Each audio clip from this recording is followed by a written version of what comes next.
Okay. I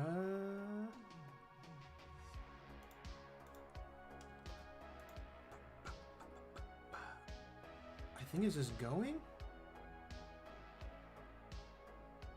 It's live. It says it's live.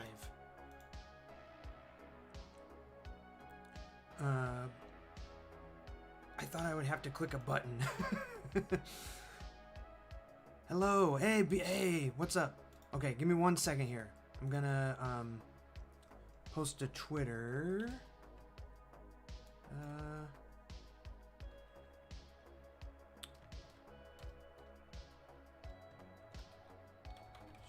What am I even saying? I don't know.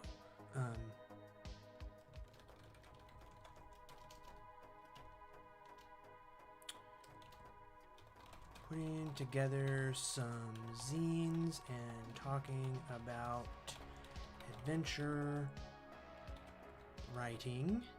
That's how you spell writing, right? Adventure writing for a bit live on the YouTube. That's not how you spell YouTube. Okay. Come hang out. Putting together some zines and talking about adventure writing for a bit live on YouTube. Alright, tweet. Okay. That's good. What's up? Okay, you guys can hear me, right? Is the music too loud? Can you hear me talking? Can you make this sound louder? Yeah, I'm a little far. Oh, I have to be a little far away from my mic. So, we might have to play with some adjustments because I got my mic kind of pushed back because I'm going to be putting together the Windsong Woods zines. So hopefully the sound of me actually putting together these zines, you know, paper noises, isn't too loud over my voice. Let me see. How do I explain this? Okay, so Dragontown. The background behind me is Dragontown. It's my new zine that is in my hands, finished. I just spent the last 2 days making these crazy little corrections. I think, okay, sound is better. Okay, perfect. Made these little tiny corrections in the book. So that's all done. I've already folded up. So if you ordered Dragontown, I should say, Dragontown is my very first D&D tabletop RPG adventure. We can talk more about that if you have questions. I'm very excited about it. It's 40 pages, low-level adventure. If you order it, it comes with a big map, big fold-out map of Dragontown and the Malamir Valley. Whoop. The Malamir Valley. So Dragontown's in the middle, a bunch of apple farms all around. Magic apple farms. So it comes with the map, and it comes with a second little zine that is Flik Silverpen's Guide to the Windsong Woods. So there's these magical woods south of Dragontown. And this is, so how do I describe it? The Windsong Woods is a short, spiraling hex-crawl adventure through an ancient, ever-shifting forest filled with corrupted creatures, mysterious plants, and unusual magic. So yeah, this is what I'm putting together today, and this is the last piece before I can start mailing out Dragontown, the maps, the Windsong Woods. So I thought, you know, I have this huge stack. I got 400 of these things to put together. Might as well stream and you know, talk about stuff while I'm folding and cutting. Okay, let me catch up on chat here a little bit. Sam's also live. Yeah, is he still playing Descenders?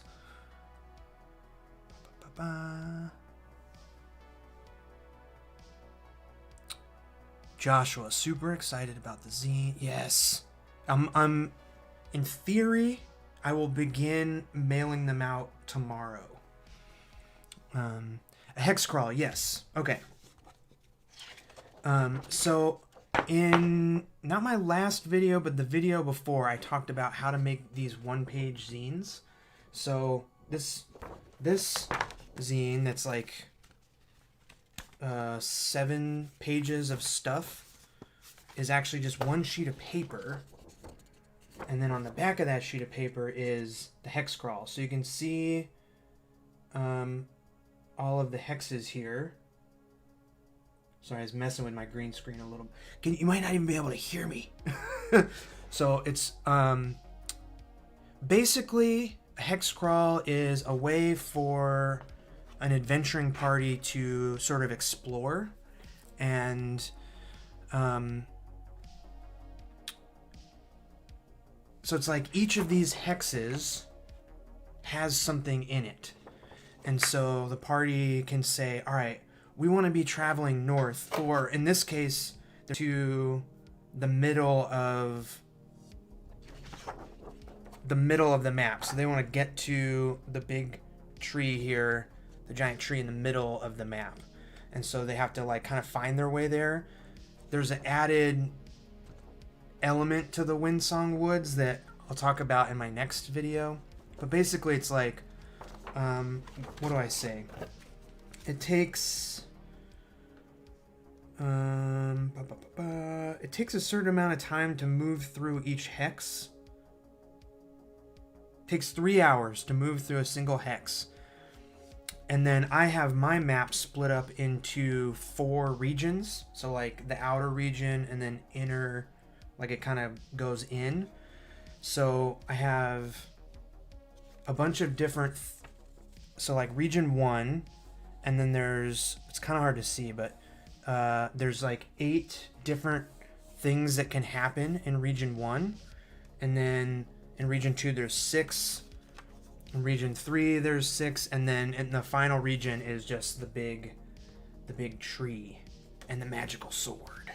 And then there's an extra little boss fight thing that can happen. So yeah, hopefully that explains the hex crawl a little bit.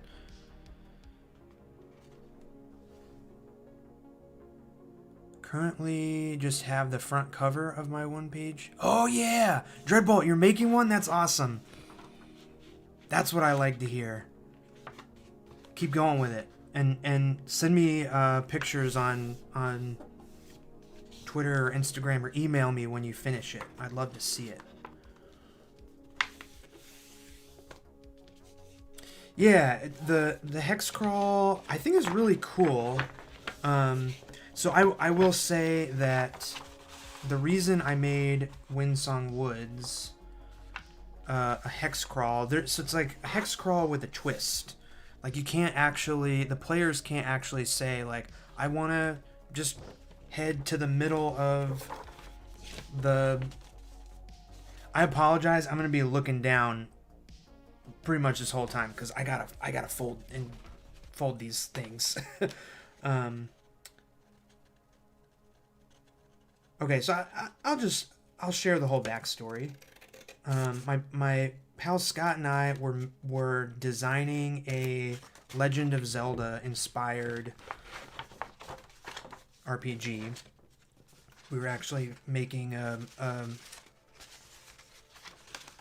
he was like kind of figuring out the whole system of it, and I was like getting all the monster stuff together and items, and we started like designing a legit Zelda inspired game.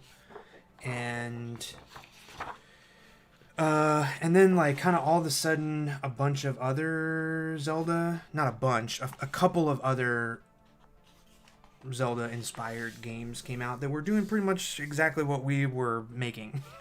So we kind of stopped. We stopped that, and but I still wanted to sort of have some of the stuff we were talking about. So basically, this Windsong Woods little mini adventure. And the idea is you can make it through the Windsong Woods in like a session or two. My idea was it would be similar to the Lost Woods. So it's a hex crawl, but but there is the Windsong, which is this magic song that you can always hear inside the woods. That kind of has a mind of its own, and so it can either help you go to where you want to go in the woods, or it can keep you from going to where you want to go in the woods. And so you kind of, there's this like rolling mechanic. You like roll a nature check to see how the Windsong is reacting to you in the moment. And that's how you navigate through this hex crawl. I'll talk about it more in detail in the next video I'm putting together, but yeah, this is kind of like my little homage to the Lost Woods in Zelda games. Okay, I'll catch up on chat here. You're working on one too, Adam. That's awesome.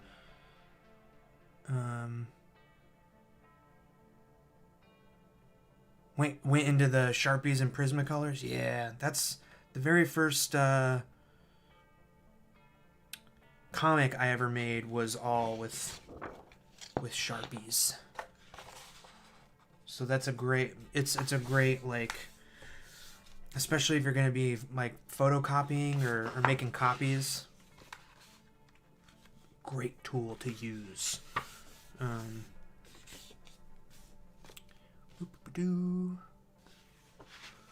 Have any other cool ideas about your future creation? Yeah, a bunch.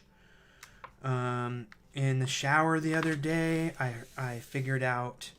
Oh, okay. Well, let me back up again. So this Dragon Town is pretty much done. I'm about to mail it out. But I want to keep making stuff. So I'm starting a Patreon, and let me finish this one, and then I'll link the Patreon. So right now it's just kind of placeholder. But as soon as I'm done mailing out all of the Dragon Town zines, I'm gonna get the Patreon fixed up with the proper tiers and everything of support. So the idea is basically every month I'm going to be creating something similar to the Windsong Woods, although I think it might be a little bit more built up than just one of these single page zines. There might be times where I do this single page, but it's going to be a good little package of new stuff every month. Let me pull up the Patreon here. Pop the link in.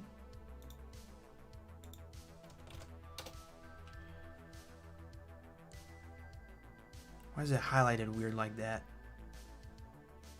Does that link work? I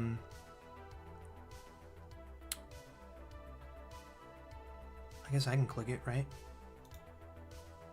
Yeah, that seems to work. So right now it's just a placeholder thing. You can click the follow button on there, and then whenever I post like a public post to the Patreon, you'll get an email. I think that's how it works.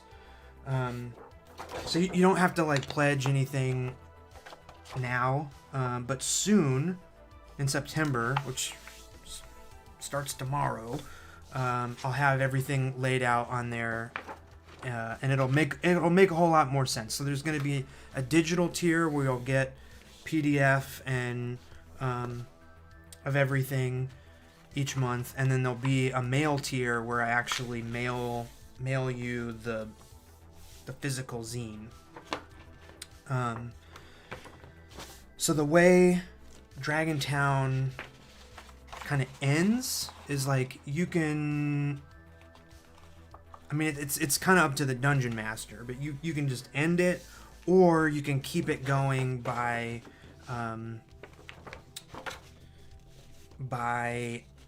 sending the adventurers off to find out more about the darkness below, which is this ancient evil that lurks deep below the Shadespeare Mountains. And so the first month, September, will be a zine all about the Shadespeare Mountains. And then what comes after September? October will be the first adventure going into the underneath the Shadespeare Mountains. So I haven't decided which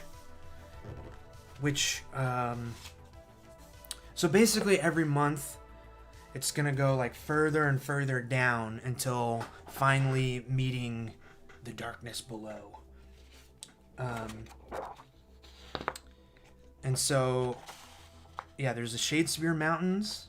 There's a group of orcs. So the first month is all about this group of orcs that live there.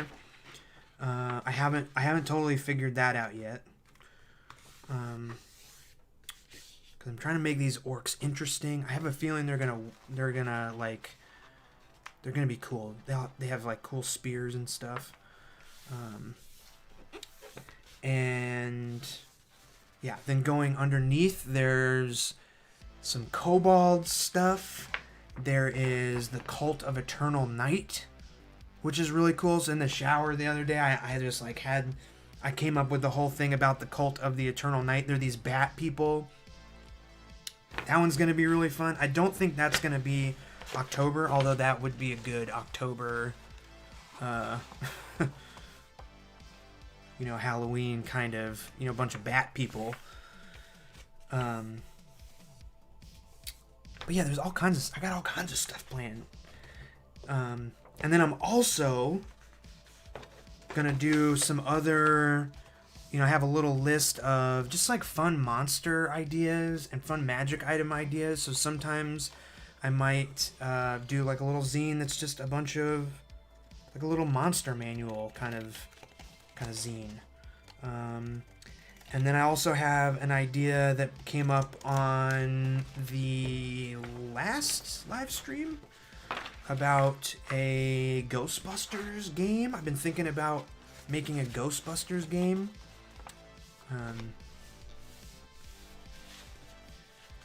So my idea with that would be like 1 month.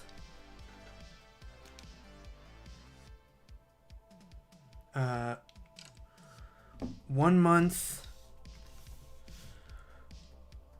I would do like this sort of DM section. I was thinking I would make the whole game like fit on a DM screen. So it'd be like the DM screen, and then maybe I'd print a bunch of character sheets. And then the next month would be like actual adventure for that. But that's gonna take like play testing and stuff, and I'm sure it'll turn into something way bigger than I mean it to, because that's how these things always go. But yeah, lots of plans. Trying to figure out how I want to do your map. Blue pen, my T-square to make my own rough graph paper section. Yeah, that sounds awesome. Dreadbolt. Love that.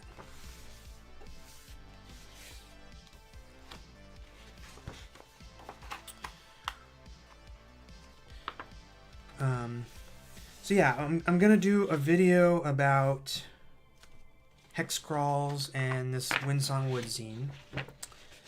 And actually, I want to talk.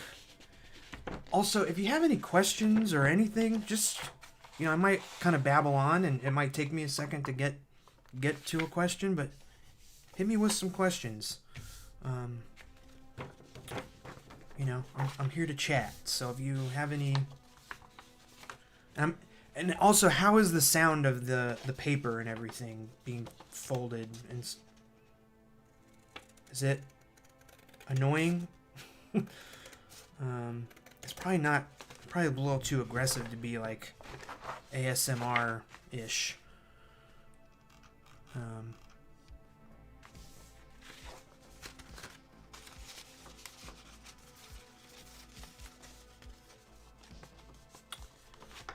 I hope I didn't. Sound is good, non-intrusive. Okay, cool.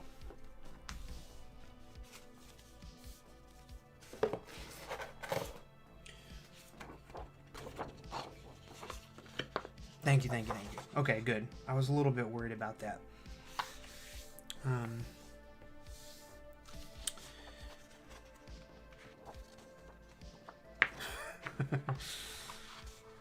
So I'm just gonna go into what I've been thinking about, because I rewatched. Oh yeah, I was saying I'm gonna make a video about the Windsong Woods Hexcrawl adventures, and then I think I have some like fun how to draw map stuff planned. Actually, I'm gonna do like jungles and some other like fun canyon, craggy type, like how to draw that kind of stuff. I've already done a video about mountains, deserts, forests, and cities. Are there any other kind of environments on maps that would be cool to learn how to draw? Because I want to do another video showing that stuff off.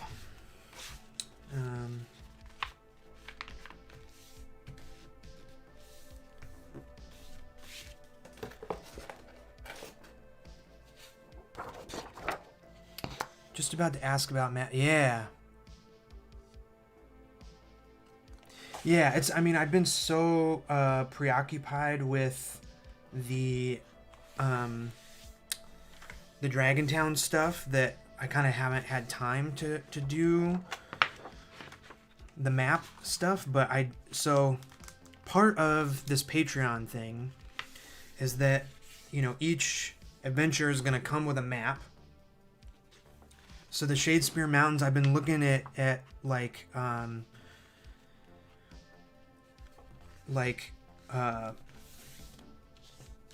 mountain town tourist maps, like illustrated tourist maps, to see how people draw like a range of mountains, and then like camping, hiking maps.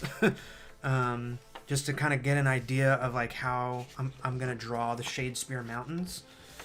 Ski maps, those are really cool. There's like very cool illustrated ski maps. So I'll definitely do a like how to draw a sweet mountain range map, because that's something I have to figure out for this Patreon. So it's kind of all kind of lead into, and then it's like I'm going to be doing a bunch of underground dungeon maps. So like when I get to the Cult of the Eternal Night, there's going to be a big underground city, so I'll do one about that. And really I'm hoping that as I'm making this stuff every month, I'll be able to show like, hey, here's what I'm thinking about while I'm making this month's thing. Whether you support the Patreon or not, it's like the videos will hopefully be, or whether even the subject matter is interesting or not, hopefully it's at least inspiring to, like, this is what I'm thinking about, how I'm creating it. Maybe this will give you a good idea of how to do your own thing. That's like my main goal, is like, let's all, the fun of being a dungeon master is creating and making up this stuff for your friends to experience and add to and create even bigger, cooler things. And so that, I think that's kind of the goal. I should probably figure out how to articulate that a little bit better, but that's kind of the goal of the channel. And then hopefully this Patreon stuff is just like an example of one way to do it. Grasslands, that sounds good, yeah.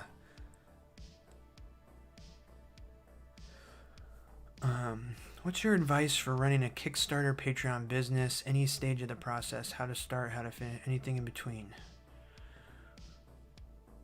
Well, I can't really give you any advice on Patreon yet because I haven't started. But you know, come back in a few months and I might have some thoughts on Patreon.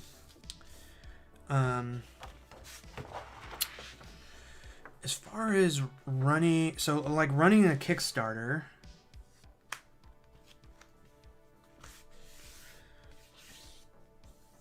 so I did it during Zine Quest, and it's I've talked to JC, my wife, a lot about this. Like I don't know how much, and I would say it was a successful Kickstarter. And now that I'm finally about to mail stuff out, I think I did an okay job. I would have, so my first advice would be to like have the thing that you're Kickstartering basically done. You know, so if you want, like, if you need money to like pay for art or something, or I mean, obviously if you're paying for printing, the printing doesn't need to be done, and maybe like all the artwork doesn't need to be done, but I would suggest like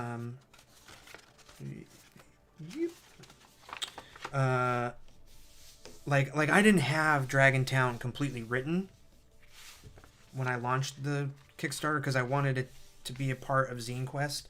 I'm kind of getting distracted here, but so that's my first piece of advice. Have the thing done before you launch any sort of campaign asking people for money. And now that I've done the Kickstarter, and actually this Windsong Woods was like my trial run for like, hey, am I going to be able to make some kind of zine or adventure every month? And I'm very happy with how the Windsong Woods turned out, so I think I can do that. So yeah, be done. But then the other thing, what I was gonna say, is that I don't know how much of the success of the Dragontown Kickstarter, and I don't think it was like a mind-blowing success. I don't know that. I mean, I don't know. Maybe it is kind of life-changing if I'm. I don't know. I mean, it definitely wasn't the. You know. There's mind-blowing successful Kickstarters, and I think it was successful, and then it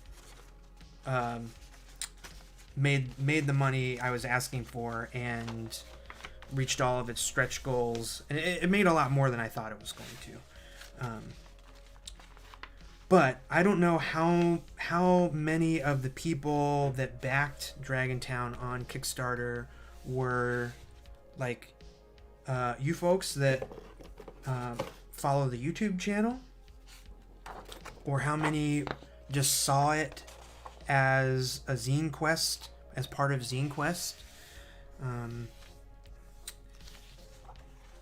So my other advice is, I mean, I feel like a lot of it came from YouTube, because I did like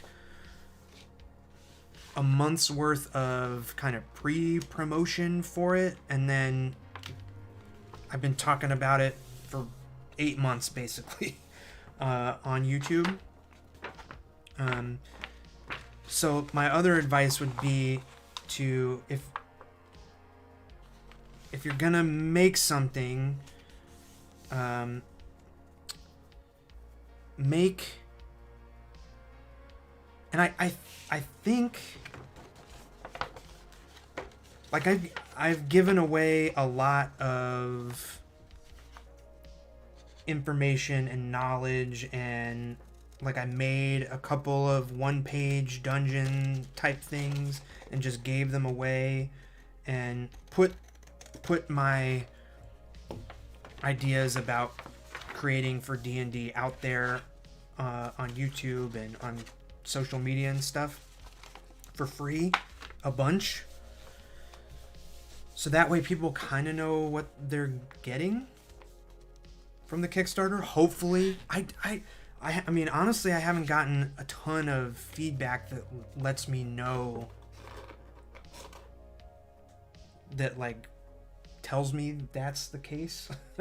But that's my feeling about it, is that, like, you know, make a bunch of YouTube videos or write a bunch of articles, or, you know, release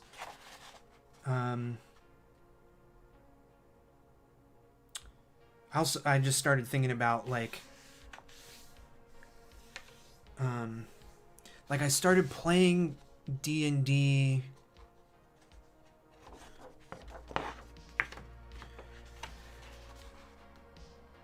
so, like, my job is designing skateboards, and I'm like a freelance illustrator and designer, and so it's like making a lot of apparel stuff, and I started getting into D&D as like a side hobby, as something to do, something creative to do that was not meant to be monetized. And then, started making maps, and some YouTube videos took off, and now, it used to be my YouTube channel was just about whatever I thought was cool in the moment. So there's a bunch of skateboard stuff, fun drawing projects, some D&D stuff here and there. But then as I put more effort into making a more fun, cool D&D game, that stuff started taking off, and people were more interested in hearing about that than seeing me not be very good at skateboarding and all the other stuff. So I would also say, do it for fun. And the success of it is more about how much you get out of the process than I think how many people see it, or I don't know. I mean, that's probably not true.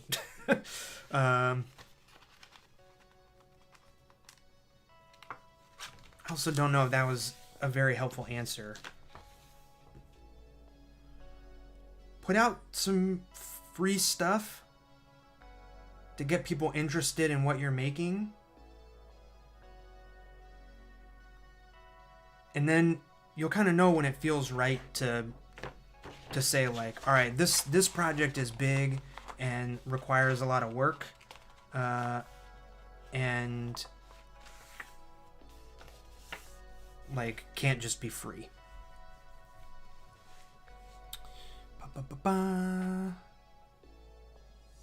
Had some of the dungeon drawing ideas, but I was trying to think of how it would work as a more side scroll. Ooh, that sounds cool. Yeah, there's maybe I should do a map. I did a map for my old Port Vella game of the sort of mines area that was like a side scroller. Maybe that is a great, I'm going to do a video on how to do a side, and actually I'm not going to go grab it, but one of the influences I listed in the back of Dragontown is this zine called Servants of the Cinder Queen. It's a low-level game for powered by the apocalypse. What's that? Dungeon World. Really cool little adventure, but you go down into a mountain. Oh my gosh, am I taking too much from Servants of the Cinder Queen?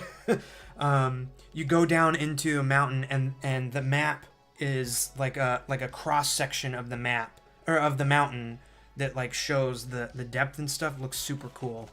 So yeah, I'll I think when I get, maybe the Kobold,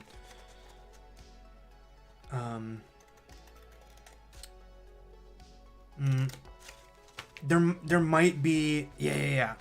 Okay, ideas are happening. There's gonna be, I'll definitely do a side-scrolling map. 2D, yeah.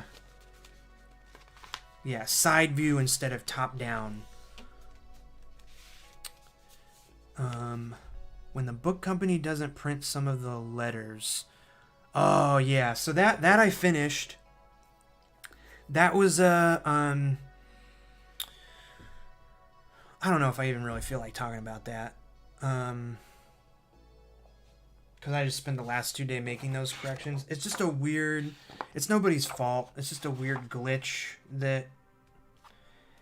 Some weird interaction in InDesign with my font and transparent TIFFs, and I didn't catch it. The printer didn't catch it.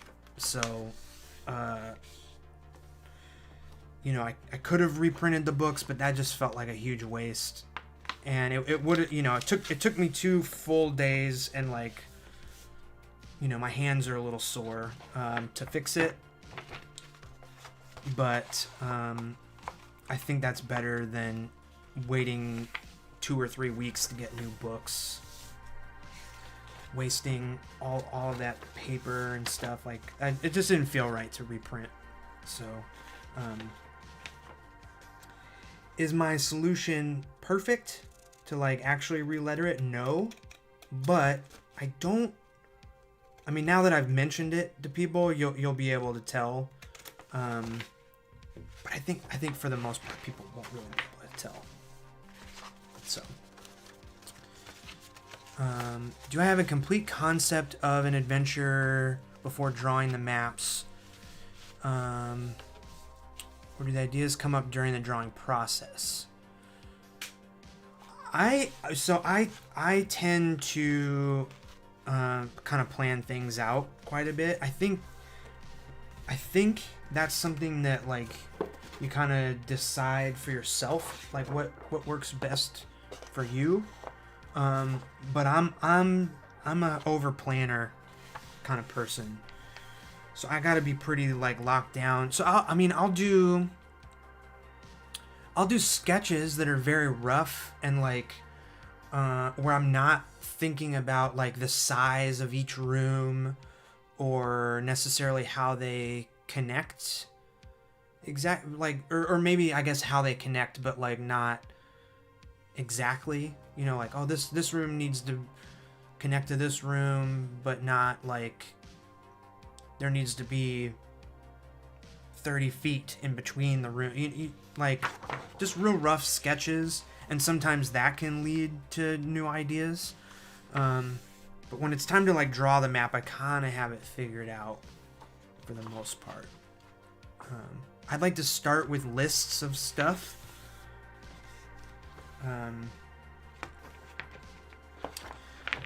And then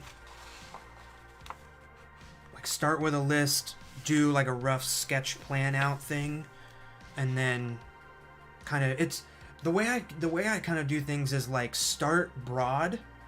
So if I start with like a real simple outline or like a paragraph, a few sentences of what I'm going for. So like with Windsong Woods, it was like, all right, I want to make an adventure that, like a Zelda style adventure through a magical forest.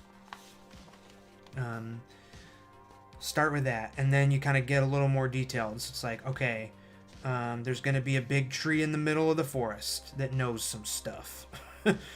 And then there's going to be a sword that you can't just pick up. And there's going to be, you know, an interesting navigation mechanic. And there's going to be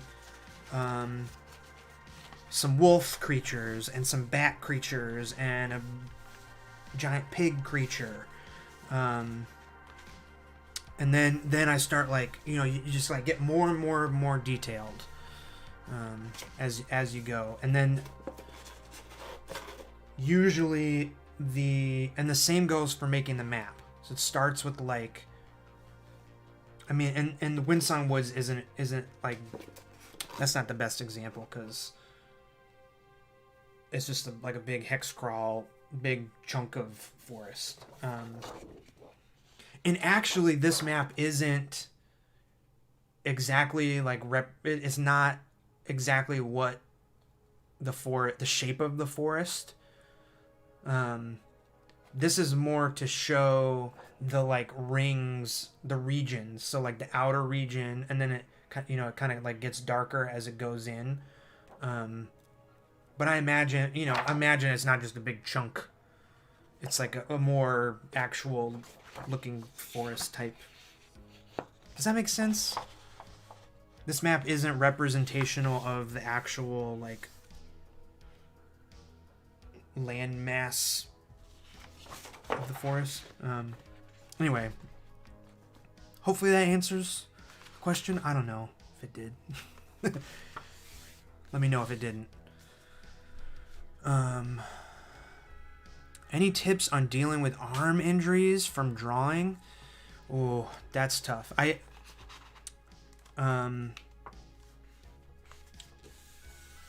mean, I would say probably see a doctor or a physical therapist. If something is to the point where it's like keeping you from drawing, it's you know, you should see a professional about it. I will say there is a book. Let me see if I can find it actually. Shoot, I know it's published by Uncivilized.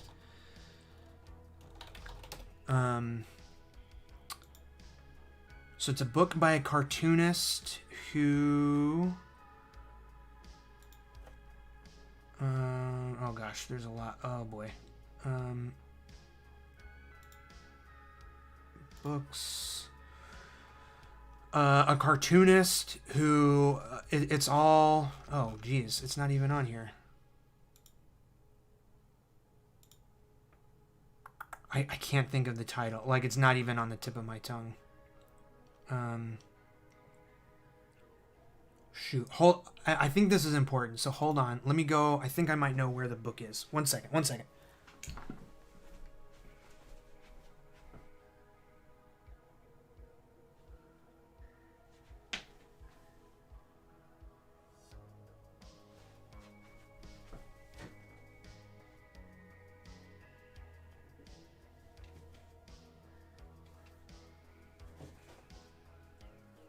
Yes.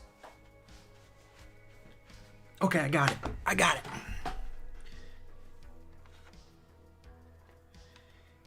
It is called Draw... Whoa, it's a green cover, so it disappears. It's called Draw Stronger. It's by Creota Wilberg.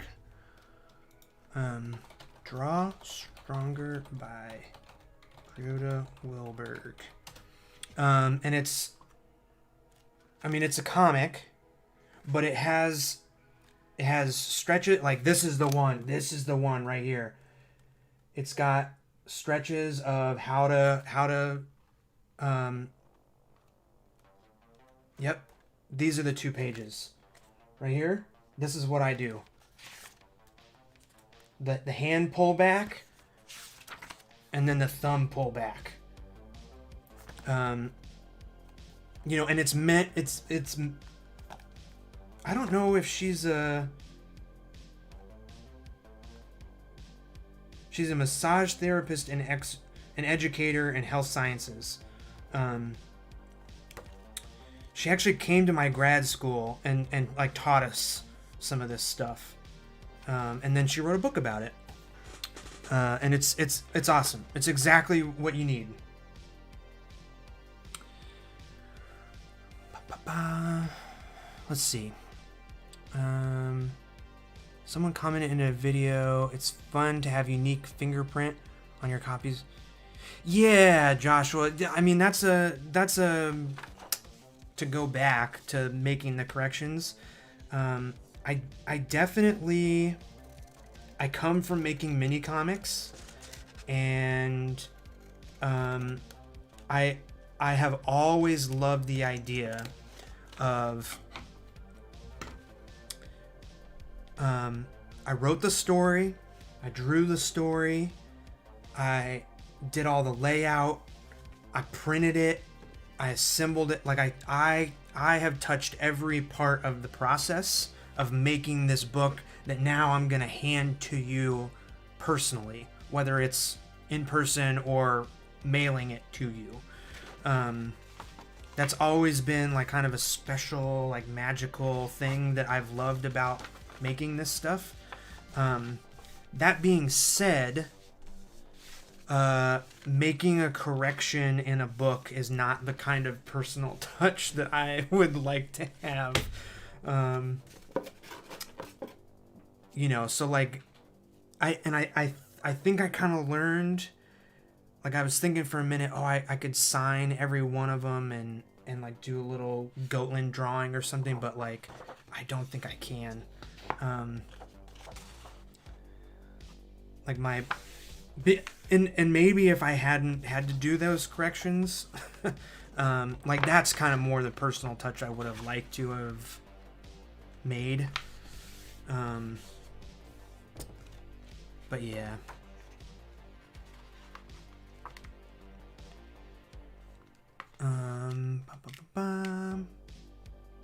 Zelda style dungeon design.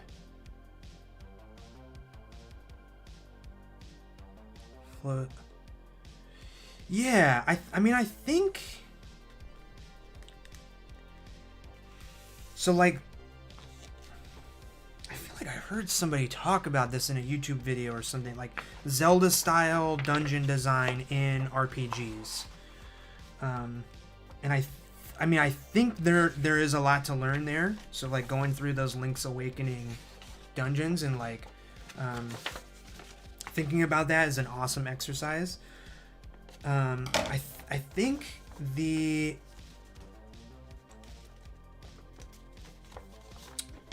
what I've thought about, so like in Zelda, the dungeons work by whatever item you gained in the last dungeon is what you use to get into the next dungeon or get to the next dungeon. And then you kind of explore, figure out the idea of this new dungeon, like the premise of this new dungeon. You know, if it's the water temple, like it's raising and lowering the water. And then you figure it out enough to get to the new item, the flippers. So now you can, now it doesn't matter if you raise or lower the water, you can swim through it. So you get the new item that allows you to complete the dungeon. That's the classic Zelda style, how those work, right? And I think you can kind of approach dungeon design in D&D like that, especially the first part, having the kind of gimmick or idea to a dungeon, like raising and lowering water. Like, how cool would it be to like have a dungeon where like actually this reminds me of my friend Scott just made what was it for? I forget what it was for, but he made a dungeon, you know, it was like an ancient dwarf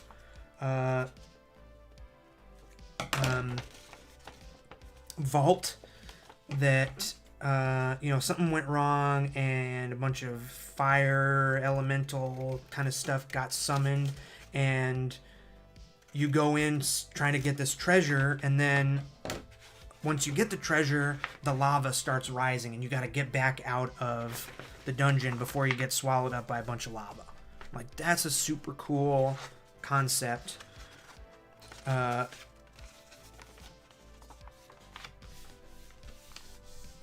a dungeon. And he might have even had like a scepter or something that like protects you from fire. And like that's a very Zelda style kind of take on a dungeon. And there was even, he even had it where it's like to get into the vault you had to unlock something. So yeah, I think you can definitely apply that stuff. So much great inspiration. Big goal. I'm sorry I like kind of fall behind because I ramble on chat, but Martino, hello from Argentina. That's so, it blows my mind that.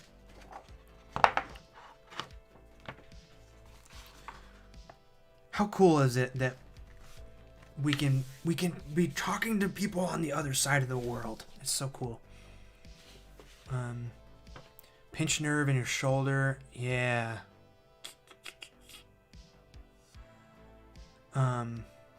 That's tough. Yeah, I like without getting too into it, my wife went to a physical therapist, and it has like really helped with a similar thing to that. So I it's worth it. It's worth it. I know healthcare and all that crap sucks, but it's worth it. Cause like there's nothing worse than feeling like you are hindered in doing the thing that you love doing. So, David, thank you. That's awesome. I hope you enjoy it. I'm folding the zines. I'm gonna make my way through this stack, and tomorrow they're shipping out.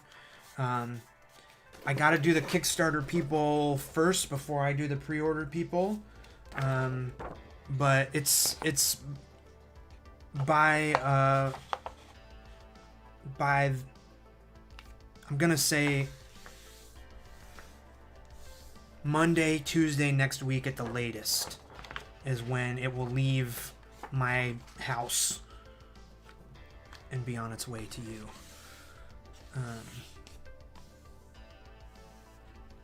Jasmine, thank you. Let me check up. Pinch, okay. Store, yeah. Kind of hard to make a dungeon memorable on its own merit, and they seem to be really good at it. Yeah, I think, yeah.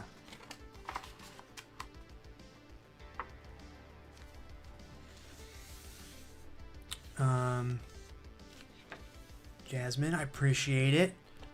From Europe, hello. That's awesome.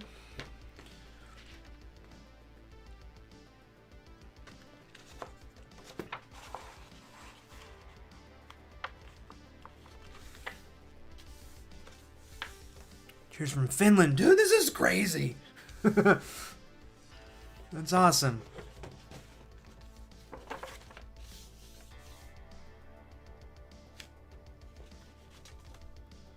Do you miss D&D? Yeah. I miss D&D nights too. But I'm gonna start a new group, or not, I guess not new group, but I'm gonna start a new game, online game, to sort of play test some of the Patreon stuff.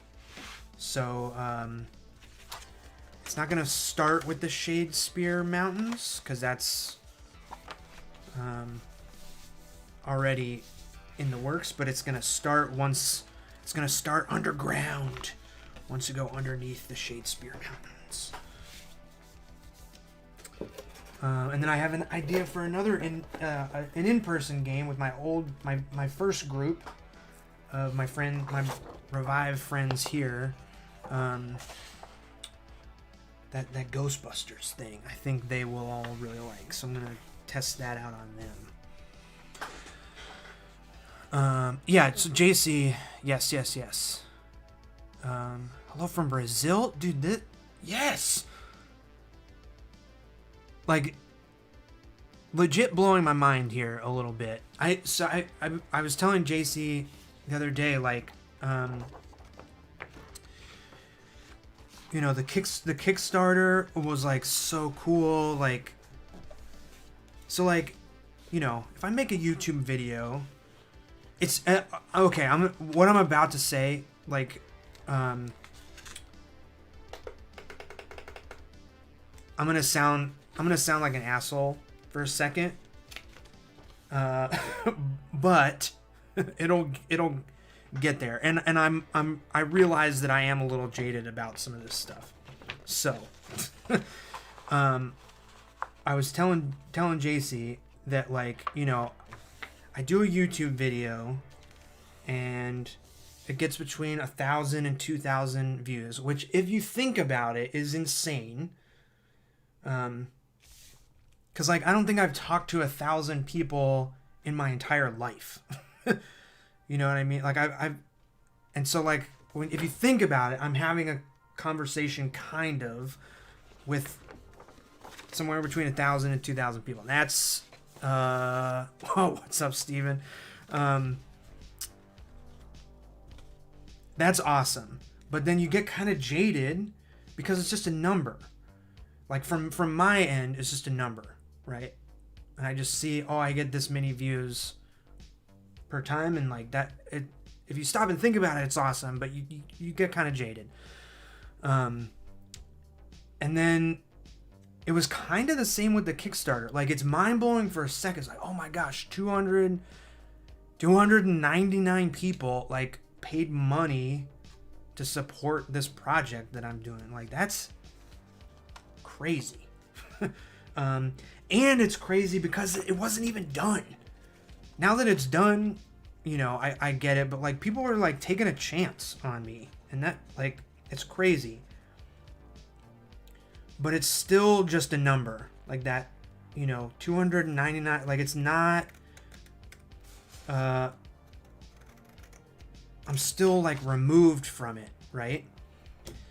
But then I sent out the survey, and I got all the survey information back, and I had to like I was emailing people all the digital rewards, and so I have this big list, and then it's not just 299 anymore. It's a list of names, of their email addresses, if they left any comments, and that hit me big time.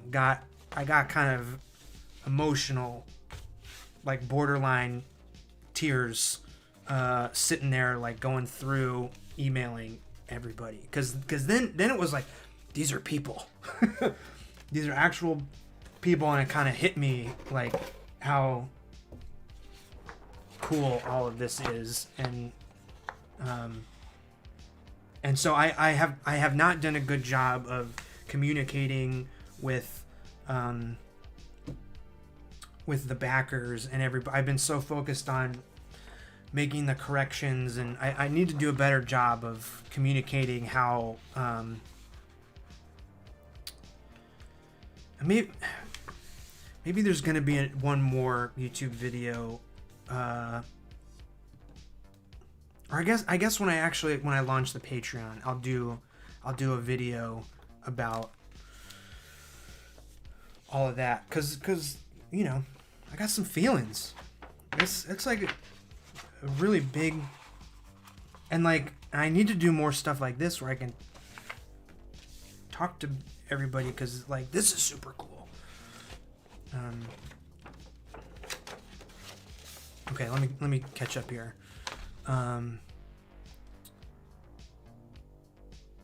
Here's from Belgium. Yeah, you're writing your first D&D campaign. Yes, Detux 91. Thank you so much. That's exactly it. I'm making all this stuff for people to run, but and hopefully they run it and get inspired to make their own stuff. That's the main goal. That's the main goal. Poach Studios, thank you.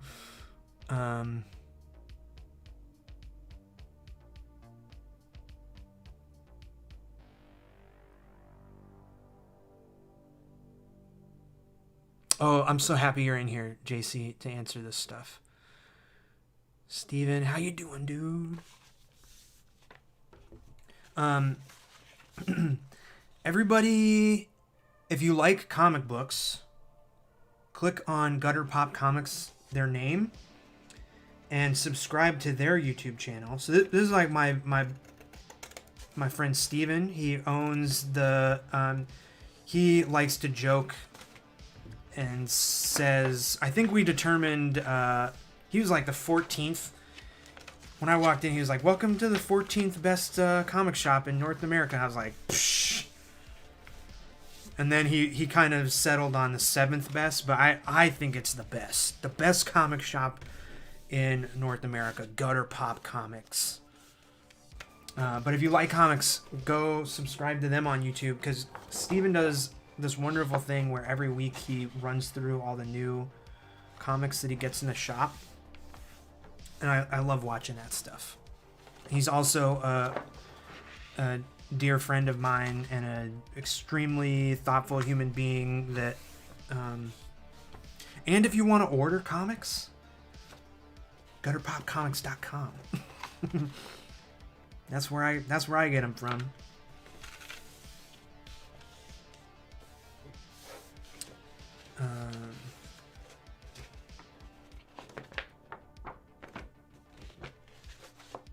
YouTube algorithms is trash. That's why people start.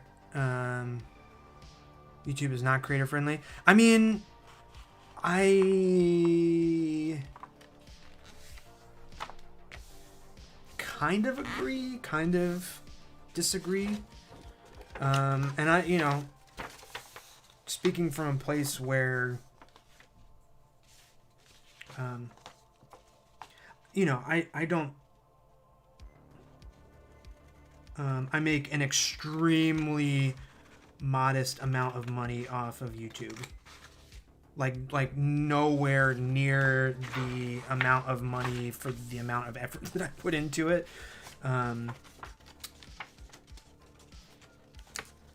But it's also given me a place to, you know, be able to launch a Kickstarter like this, and hopefully a Patreon that's successful, that and connect with a bunch of people. So I don't know. It's I agree with you that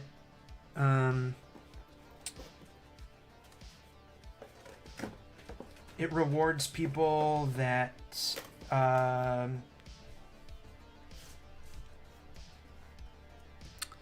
that focus on how to get picked up in the algorithm. I think that's kind of obvious, though. So I mean, I do things that I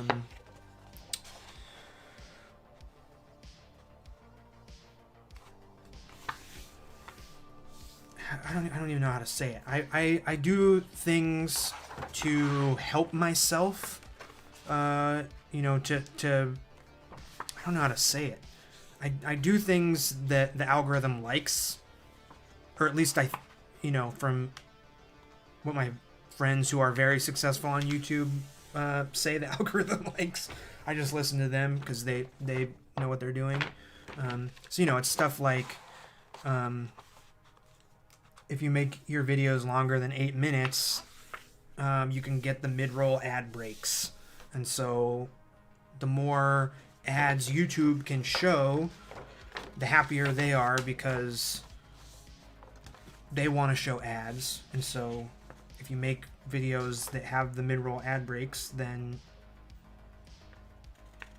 it's more likely to get picked up by the algorithm. And then it's stuff like, you know, trying to come up with engaging titles and thumbnails, all that crap.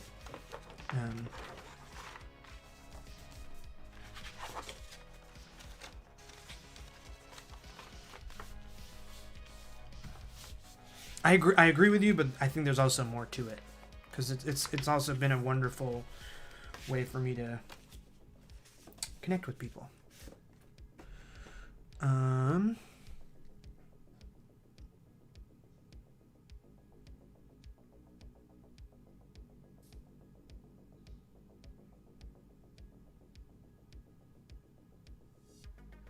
Yeah, I mean, you know, making videos is difficult and time consuming, and like I wish I had the patience and the interest in like getting better at making better videos. Does that make sense? Like I wish, like I love making stuff, and I love making videos because I think it's a very direct and engaging way to inspire. But the actual like filming and editing the video is not that enjoyable to me.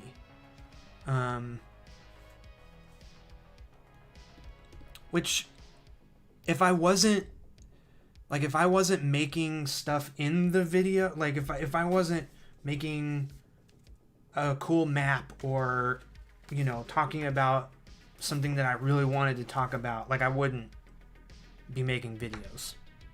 Does that make sense? I don't know if I'm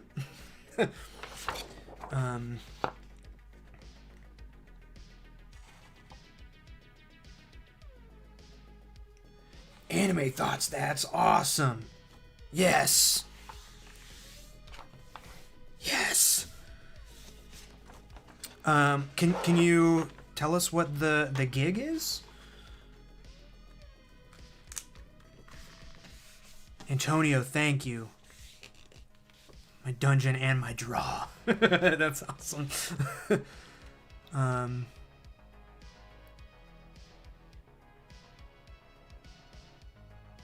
Yeah, I mean, yeah, so like when I don't know how much I care to get into like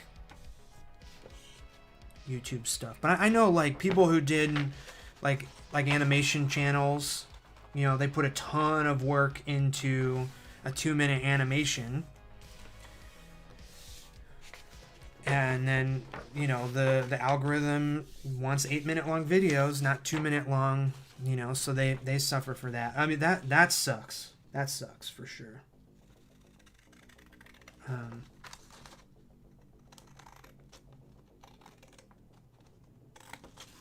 Jason and I have been talking about this stuff a lot lately. Just how we've kind of come to the conclusion that we mess with algorithm stuff as much as we're willing to, as much as we're like interested in messing with it and like giving it energy, and then everything past that we just forget about. Chandler, what's up, dude? Okay, Dreadbolt, yes, that is what I love about YouTube, and that's why I like making videos is something that I feel like I can put so much effort and time into, because if I was making videos for Twitter and then like 30 minutes later it's gone forever, nobody sees it, Like, forget that. But on YouTube, it can live forever and people can discover it. So the video that went kind of nuts for me and got me more focused on making all this D&D stuff, it happened. I think I made the video in like the summer, and then like over Christmas, like we were visiting family at Christmas time, the video like all of a sudden blew up, and it's like, how cool is that? That like something from 6 months ago can just, people can start seeing it. And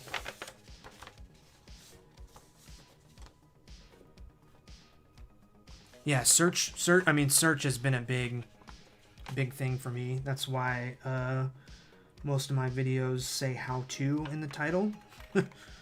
a little bit of background behind the scenes stuff, because people search how to do something. And actually that's something that comes from, you know, I got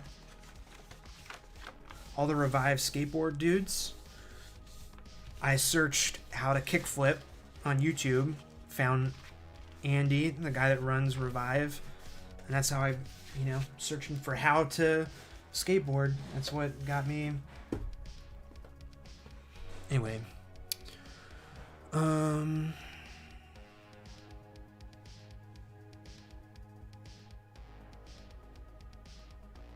yeah. Oh, Dreadbolt. There's a whole other side of CPM and ads and view stuff and watch time and all. Yeah. Blah blah blah blah blah blah blah. It's an NFT project that involves cute pets, but involves a lot of drawing. Okay, cool. Lagomio, thank you. Map of your own campaign world. Yes.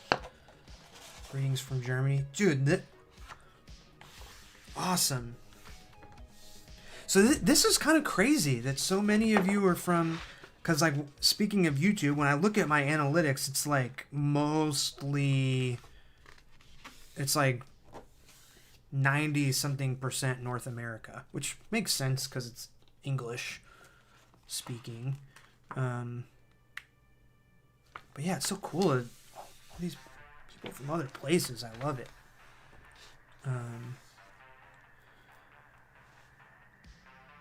How's the zine going? The Chandler... good, man. I'm on the last step. I'm folding these Windsong Wood zines. That's why I'm looking down and all this extra noise is happening. And I'm folding up the last piece of it, and then I'm gonna start stuffing all this stuff into envelopes tomorrow.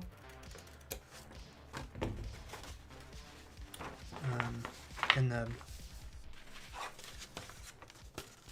USPS is gonna come to our front door on, what's tomorrow? Wednesday?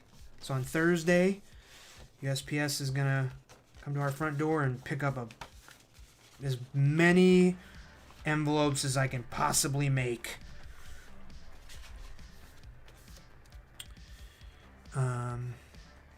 Master the game. Thank you.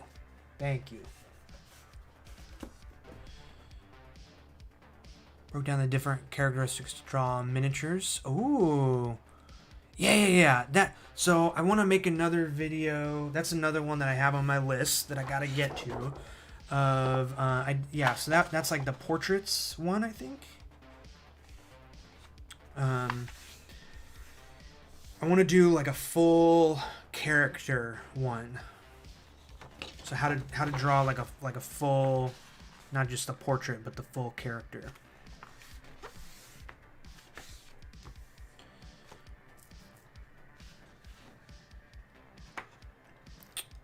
Actually made zines with your 3 kids? Yes.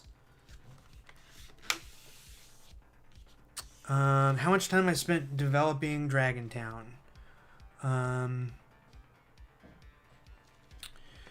So let's see. The Kickstarter launched in February, beginning of February. So I think I started like really planning it in December, like November or December of the previous year. And so there was like a couple of months of just concepting it, and then like I got the Kickstarter ready, and then it took me a little bit longer to write it and get it all good than I expected. So it's February until July. I finished it in July, and then sent it to the printer and everything in July. So that's a good 6 or 7 months. 7 months of making it. The big thing I learned from Dragontown was that the distance between me writing something that I would DM to writing something that I could hand to somebody else to DM is like, it's not this. It's it's a lot more complicated and time consuming than I thought. So now I feel like I have a much better grip of that. And I don't know, maybe I don't. Maybe you all will get Dragontown and read through it and be like, what is this mess? I mean, I haven't gotten any feedback like that so far. But that's a definite fear of like, does all of this make sense? I don't know. It makes sense in my head, but I've been thinking about it for 7 months, so whatever, however long. So I don't know.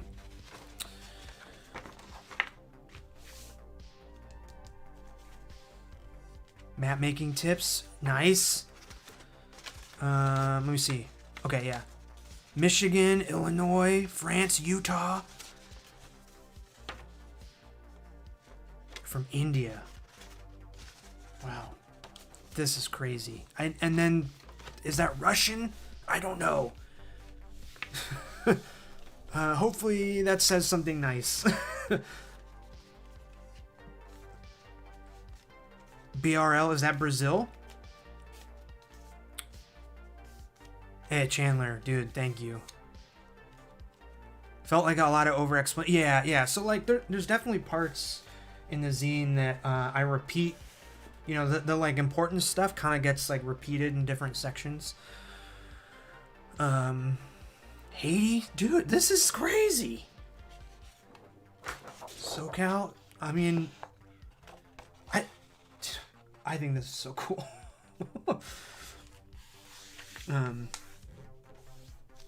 Okay, how long have I been going here?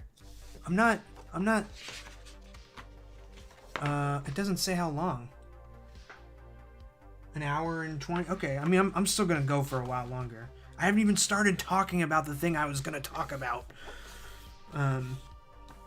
Maybe I should save it for a video.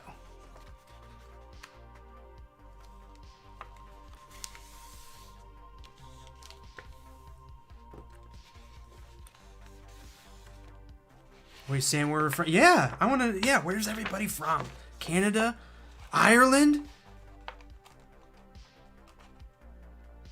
Russia listens and watches. I love it. I love it.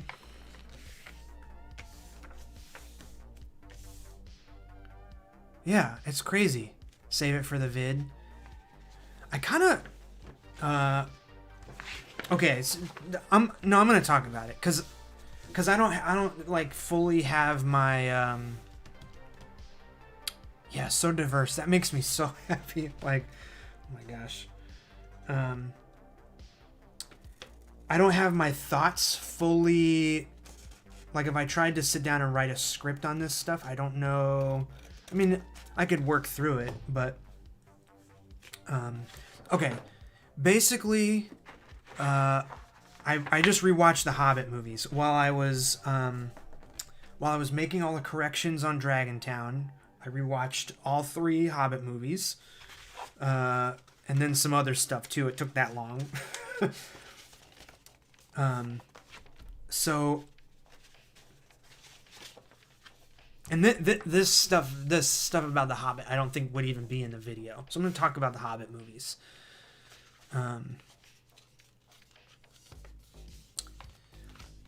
So the Hobbit movies.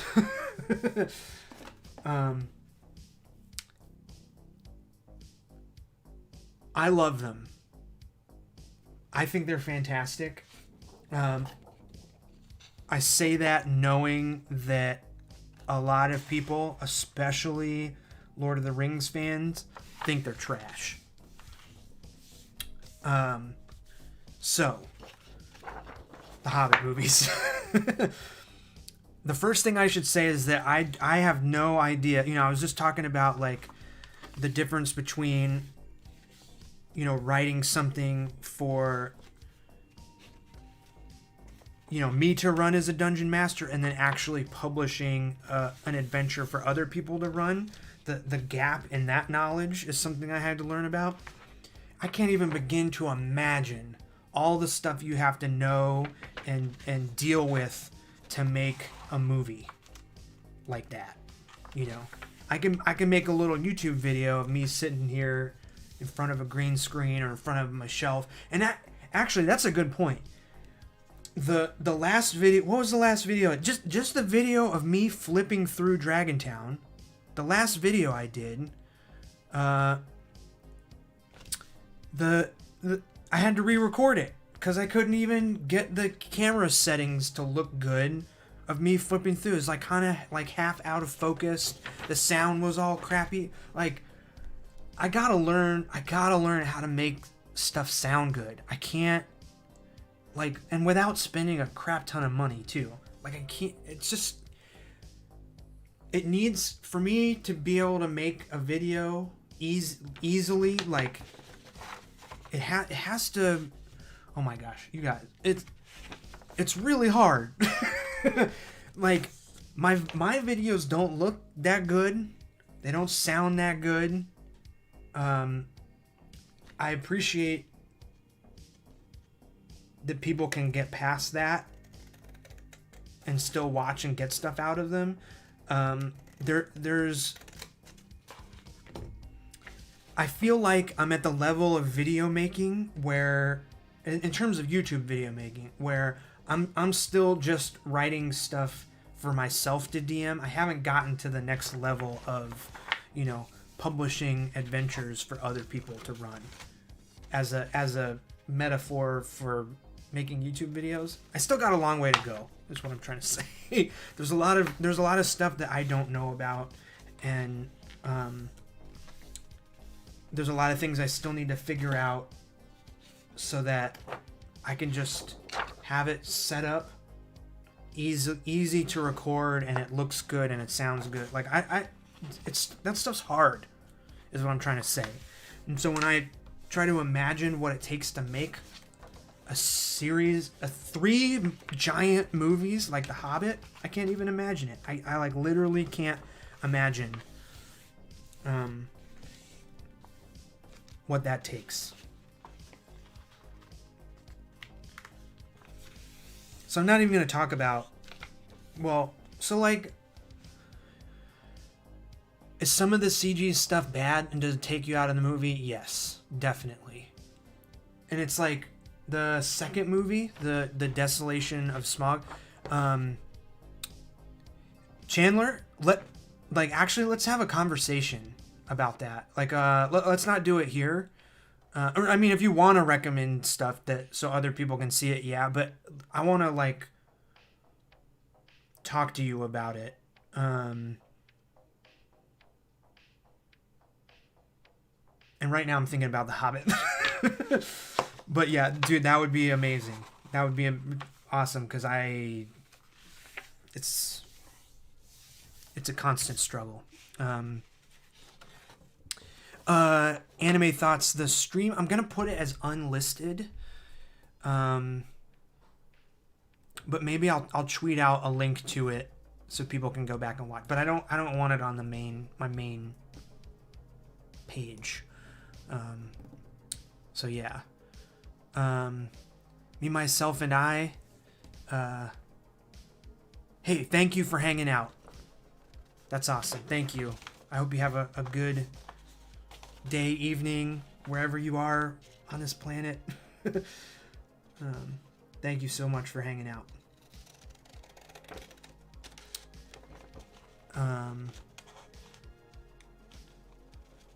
Okay, yeah, so The Hobbit. The Desolation of Smaug, the second movie.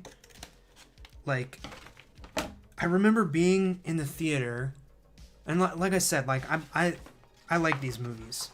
I remember being in the theater when it's like, so Smaug, the big dragon, is like so awesome. It's so awesome. The way that they like play with scale, and I'll sort of get into that too. But so like the just the CG part is crazy. It looks so good. And then there's like the dwarves that are trying to like relight the forge, and it looks so bad. It looks like it looks worse than like Phantom Menace types. It looks like really green screen bad, and I feel so bad saying it, but it like takes you out of the movie. So it's like, and I don't know enough about this stuff really I shouldn't be casting judgment on it, but it's like literally on one hand I'm watching like the coolest, like my most favorite thing that I've seen in a movie ever, like Smaug the dragon, like just being awesome and so cool, and then like stuff where I go, ugh, and it takes me out of the movie. And I mean, I can see why people are bummed on that, but like, dude, when Smaug like busts out of all the gold and then he flies at the camera and the movie ends with him saying like, I am death, and they're like, oh, it's like, oh, this is awesome.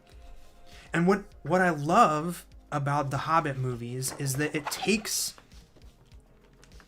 and this will lead into what I'm thinking about talking about in this video I want to make, but it takes this source material, the Hobbit books, that are like pretty straightforward, simple fantasy things, and granted for the time, like, you know, whatever. But it makes it like epic and awesome. Like in the first movie, so like in The Hobbit, the book, they're traveling through the mountains, and there's stone giants. And like the way it's described in the book is like the stone giants throw boulders down the mountain, and the boulders roll down the mountain, and the dwarves have to like duck to get out of the way. In the movie, the mountains like come alive, and they're like, you know, there's just the little line of dwarves are just standing on the mountain that's now alive, and it's this whole like big awesome thing. I'm like, this is so cool. And it's like, this is awesome. Why don't people think this is awesome? And it's so much cool, and it's like surprising and cooler than it is in the book. And so I don't know. I think that's why I like those movies. And so like what's so cool about Frodo interacting with Smaug in the book is this conversation that they have. But in the book, you never get the sense of, I mean, you realize like, oh, Smaug can just like, he's a big dragon, he can just chomp on Frodo, and Frodo has to like kind of outsmart him and stuff. But in the movie, you get to see the way they play with the scale is so cool.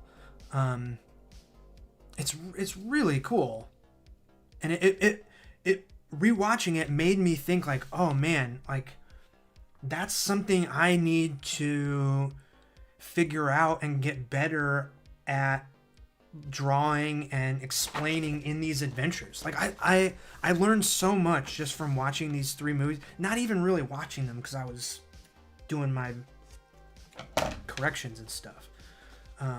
But just like the dragon and drag. Okay, here's a great example.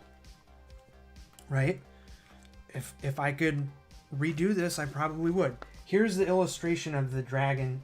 Don't look at it. Here's the illustration of the dragon in Dragontown, right? And he's sitting on top of his gold. I don't know, where is it? His gold stuff, right? And it's like, don't get me wrong, I'm happy with the drawing, right? But it's like, oh man, I could have made the dragon so much bigger feeling. Like, what I'm kind of bummed on is there's a sword sticking out of the gold pile, right? And I mean, it looks like if the dragon reached down and grabbed the sword would like he would. It's like me holding this pair of scissors, right? This would be the dragon grabbing that sword. But then if I think about the, like, a sword isn't that much bigger than this, right?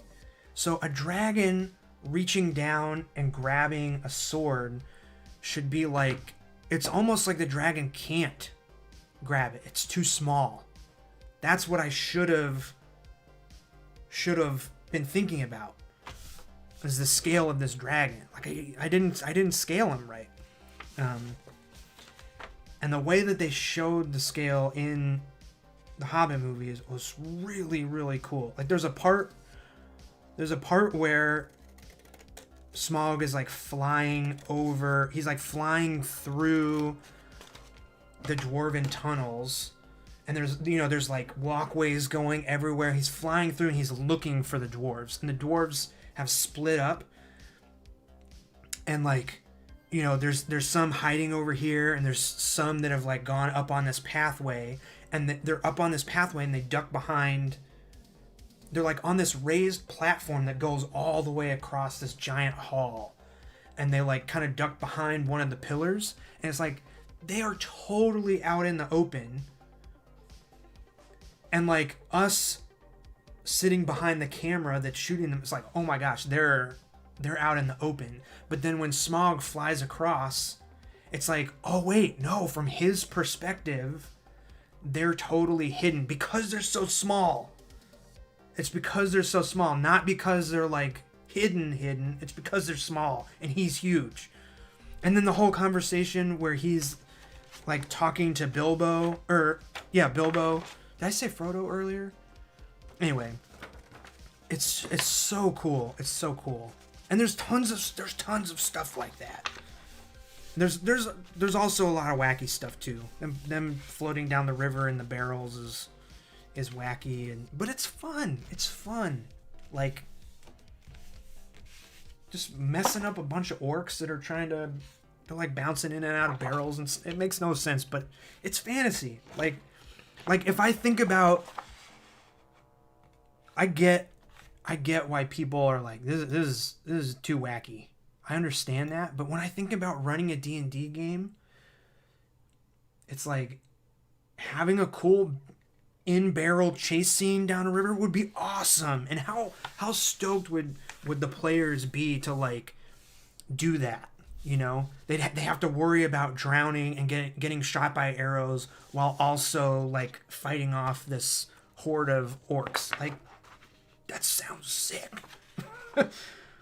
But anyway, I shouldn't frame this conversation in like why people don't like the movie.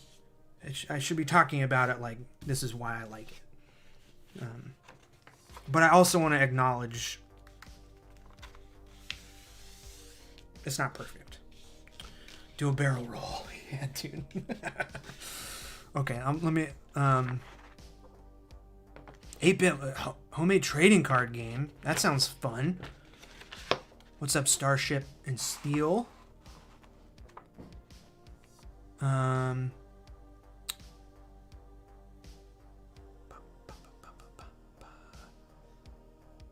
is it Cincha? I don't know how to say your name, but welcome. Cave and Monsters. Yeah, I never watched that.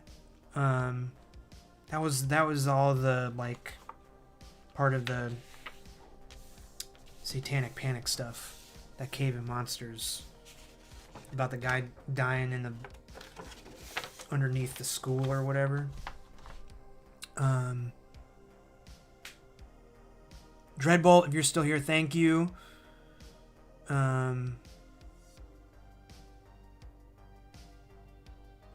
Oh, I see. Thank you. Yeah, that's awesome. Sorry, let me catch up here.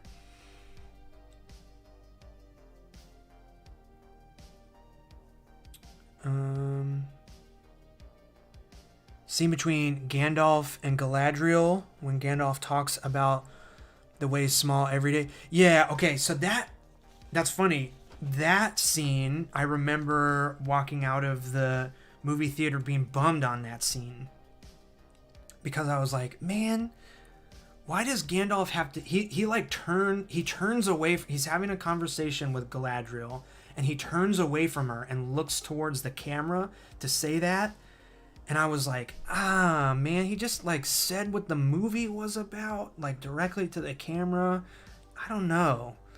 The sentiment of it is perfect and amazing, and, but it's also, like, kind of that's what the Lord of the Rings movies were about. Not really what the Hobbit movies were about. Because really the Hobbit movies were more, I think, were more about oh gosh, Thorin? Is that his name? The main dwarf guy. Not about Bilbo.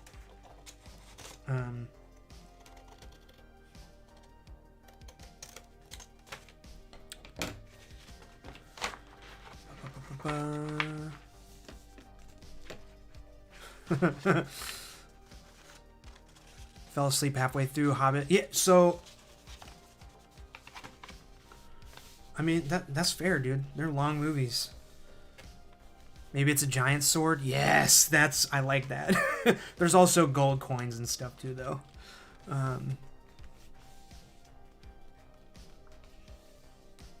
D&D goggles. Oh, dude, yes. Okay, Chandler, like a skater's seen skate spots. Yes. I think so, but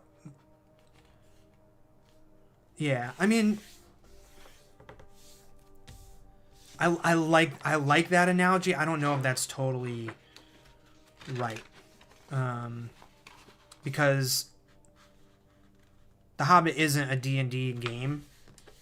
You know, it's a movie based on a book, and like it should hold up in those terms, not in the terms of a D&D game.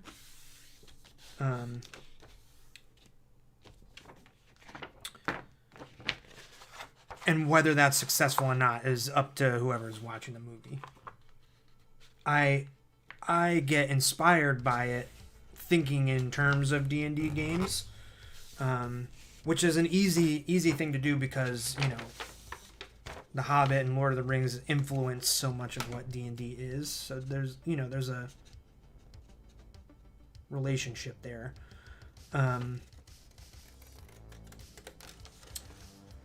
But really, what I think... I say all that stuff about how cool everything is and all that, but I think that's not really what the problem with the Hobbit movies is. So this is what I'm thinking about, talking about in this video that I mentioned, is that... Okay, so I watched the Hobbit movies, and I also just saw this thing that... is it Trey Parker and Matt Stone, the creators of South Park? I'm not even talking about South Park, but I saw a little clip. It's like a 2-minute clip where they go into some like college writing class, and they're talking about how they write South Park episodes, and they put up a, oh crap, nope, I'm good. I thought I just messed up this fold. They are talking about it, and they say, like, when we write a South Park episode, we have a whiteboard, and we write in a 3-act structure. So they have the whiteboard divided into 3 acts, and so everybody kind of knows what 3-act structure is, right? Like the anyway, it's not about that. It's about within that. So like they write out scenes, right? And so if you think about an episode of TV or a movie like The Hobbit, and this is where my video comes in, or a game of D&D, you have scenes, and you go from scene to scene, right? And this is something I had never thought about, and now thinking about it makes me look back at pretty much everything I've wrote and being like, oh man, I wish I would have known this. I think Dragontown still works. Now, I'll as I explain this, I'll talk about how this relates to D&D and all that. But so they basically say, when you have all these scenes, right? When you go from scene to scene, if you go, it's like this happens, and if you say, and then this, and then the next scene, it doesn't work. So like let me think of an example in The Hobbit. So they they're in the Mirkwood. So the dwarves and Bilbo are running through Mirkwood, and then the orcs find them, so they're leaving the Mirkwood, and the orcs find them, and then they run to what's his name's house, the bear guy, and then they run to the bear guy's house. And then they leave the bear guy's house on their way to Elf Place. I don't know all the names. And that's kind of how these Hobbit movies go. Or even the final battle. It's like the elves, the wood elves show up, The dwarves have reclaimed their home under the mountain, under the lonely mountain, and then the elves show up, and then the orcs show up, and then the dwarves show up, and then and so that's how The Hobbit goes, right? Chandler, dude, thank you for hanging out, and I'm gonna hit you up about sound stuff. So South Park dudes are like, that just doesn't work. It doesn't make interesting stories. If you just this and then this and then this, they say it needs to be this, therefore this, or this, but this. And so if you think about stories like that,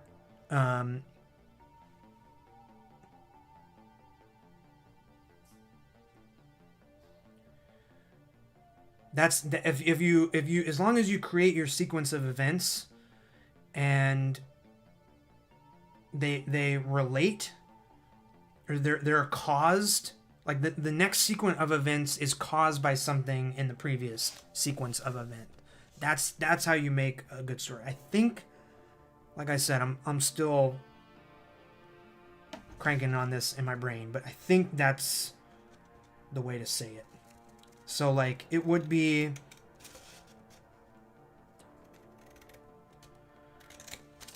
Now I'm trying to think of an example of when that happens in the Hobbit movies.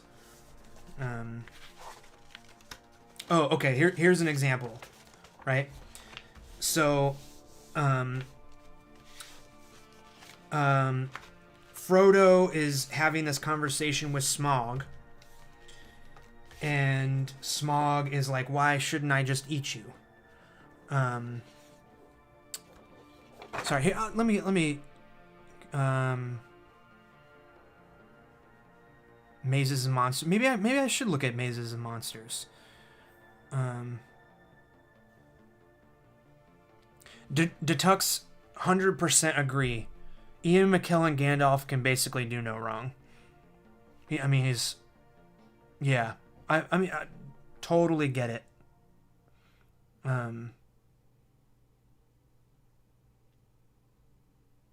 Hey, Barbie, how's it going? I think JC's gonna fill me in on what's going on with work stuff.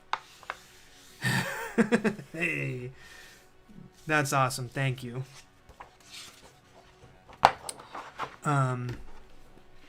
Okay.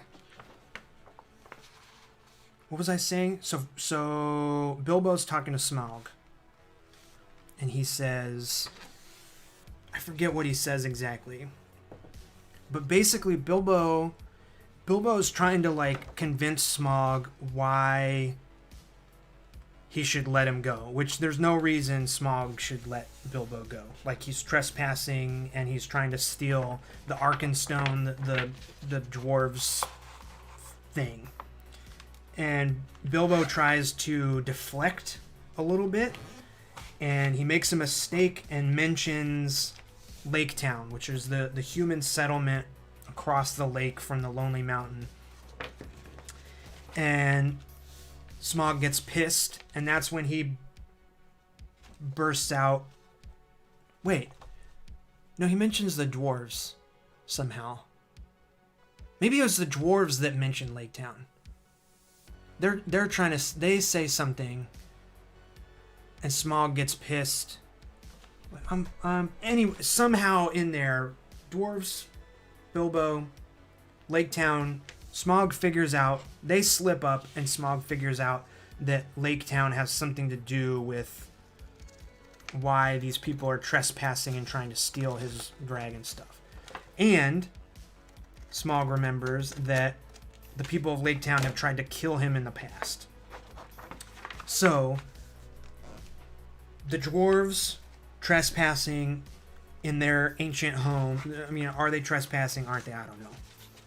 Smaug thinks they're trespassing. They mention Lake Town. Therefore, Smaug gets pissed and goes and flies and burns Lake Town. That's how you do it. Right? There has to be cause for... There has to be a reason for things to happen, not just this and then this and then this. And I think too often in the Hobbit movies, there's not. And that's maybe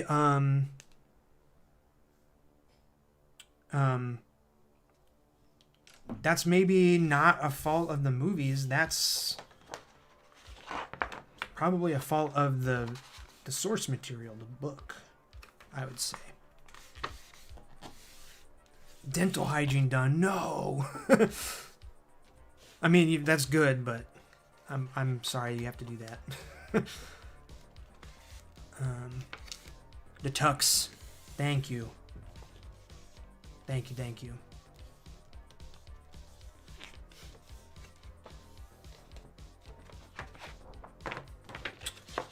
So yeah, I'm trying to figure out how, and I think that relates to there. Yeah, screw that. I mean, I like The Hobbit, the book, better than The Lord of the Rings, the book. I find that more enjoyable to read. Oh no.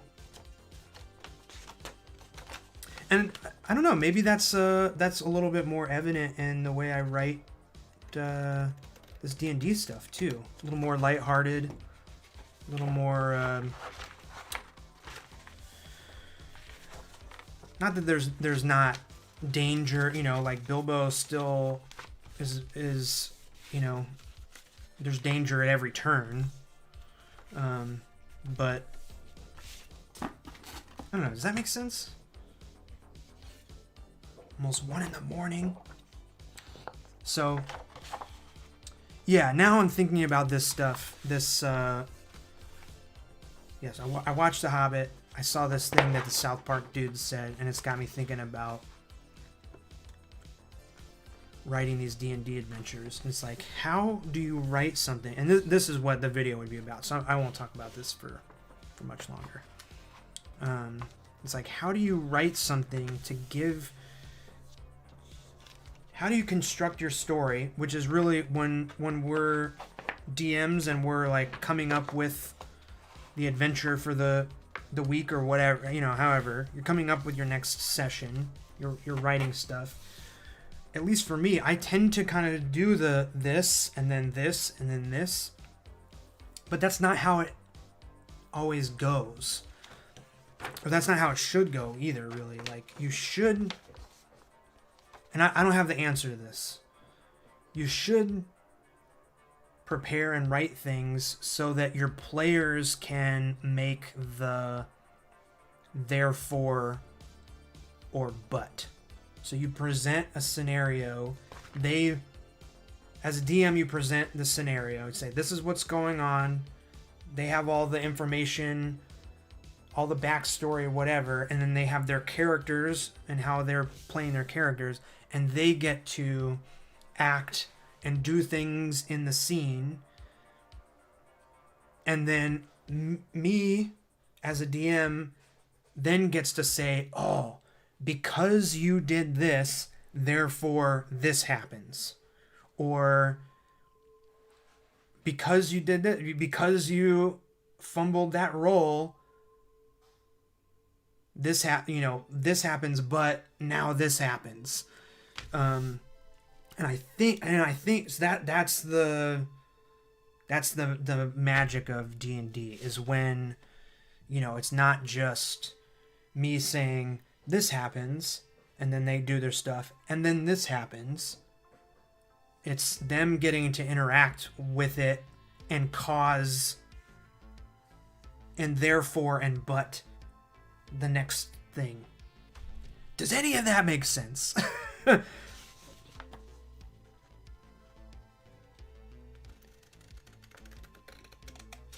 I think there's something there, but maybe I'm just rambling and incoherent, and I don't know.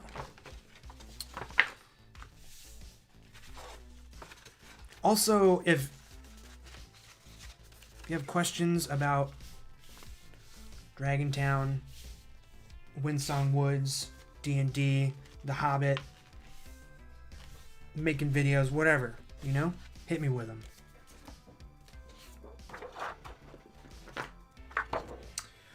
This is taking a long time. It takes a minute to fold these zines, that's for sure. Helpful story writing perspective. Okay. It's just, I was kind of blown away. It's like a 2-minute video, but what they say is so like simple, and they even say in the video that it took them like way too long to figure this out, but once they figured it out, it like unlocked how to write things. So now their rule is that if it's ever a and then, it doesn't make it into the show. It's like that's some good stuff.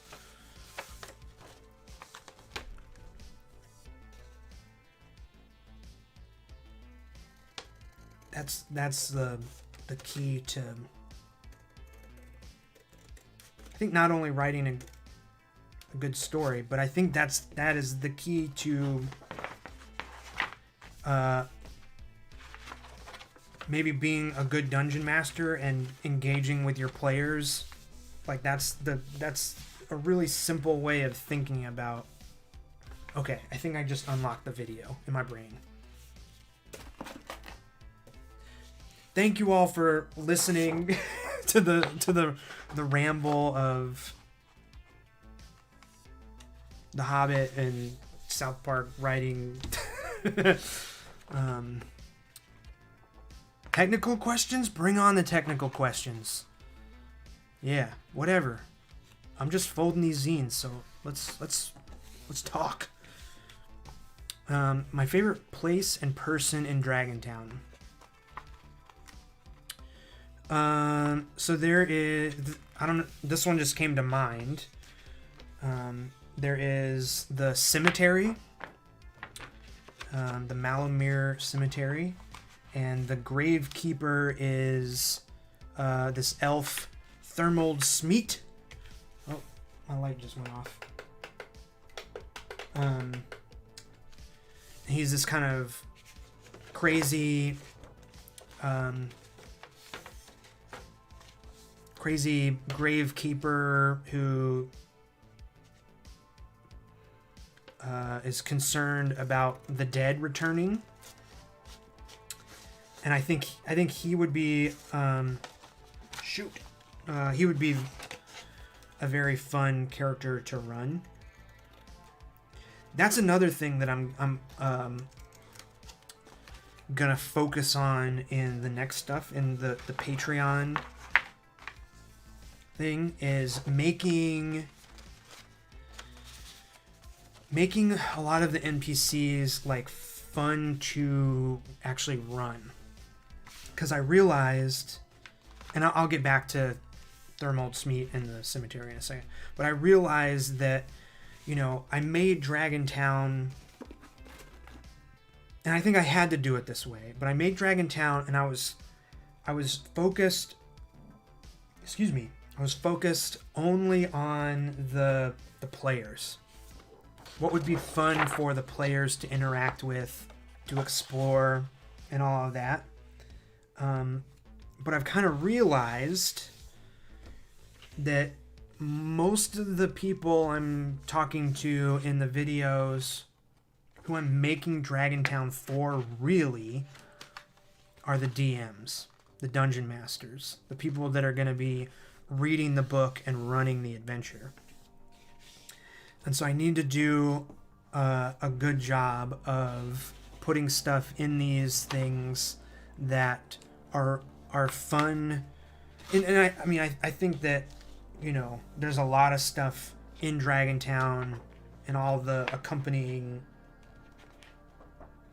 things that are fun and inspiring to read and look at. But I want to do some things when I think about like what I have the most fun with at the table when I'm actually running. It's like when I get to like, you know, do some interesting characters and like get into, you know,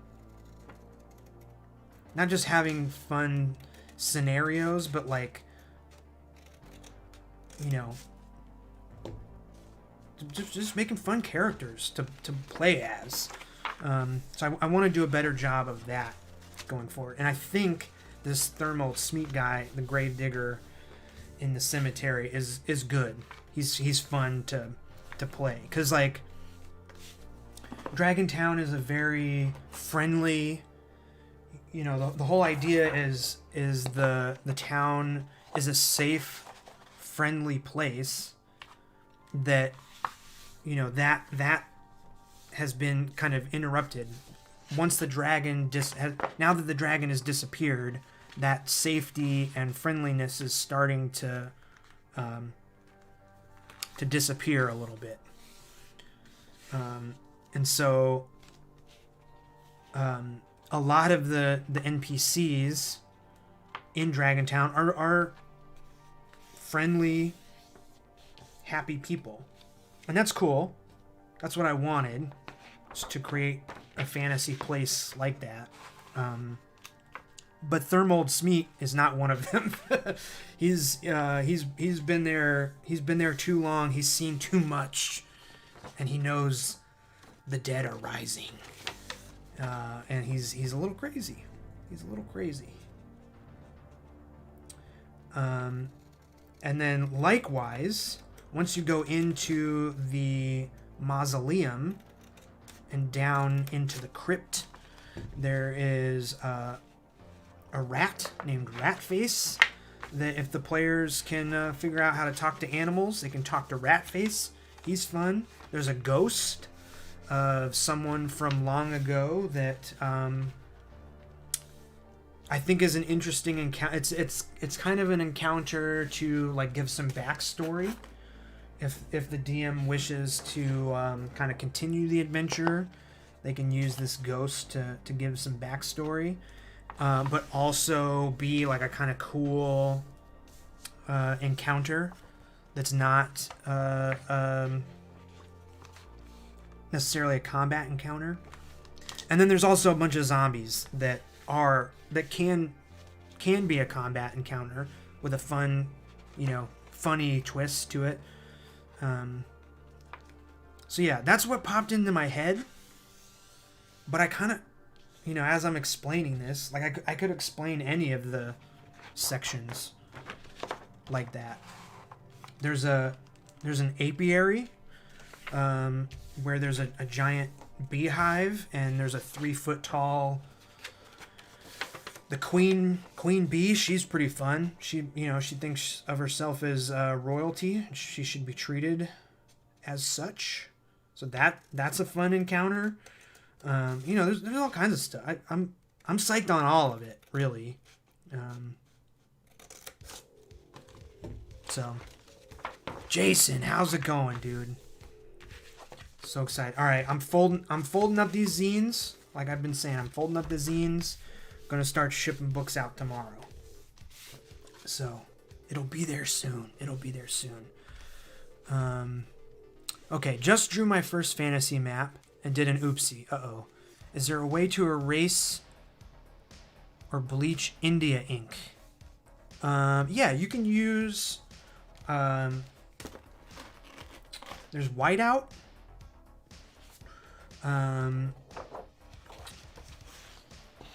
Let's see, there's a Pentel, the one I like to use. I wonder if they still make it. Let me look.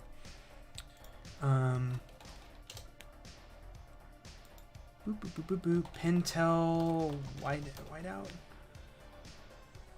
Yeah, Pentel Presto whiteout is here, I'll write it in the chat. Pentel, do they call it whiteout? Let me see.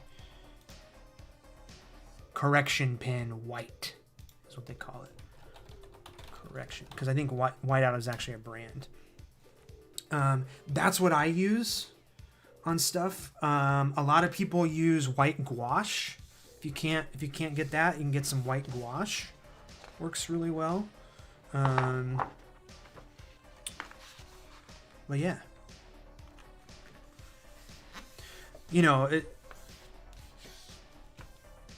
it's you're gonna see it on the page. So if you're trying to have like a nice original, like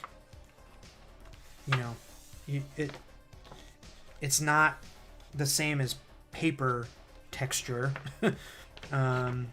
So that's the only bummer. But if you're just trying to like make a correction, and then you're gonna make copies, if you're gonna scan in your map and print it, you can use the whiteout, and then it won't show up in the scan and stuff like that. Checking out videos on dungeon design, specifically video game dungeon. I was trying to translate the observation into RPG master terms, especially with major. Wait, didn't we already talk about this?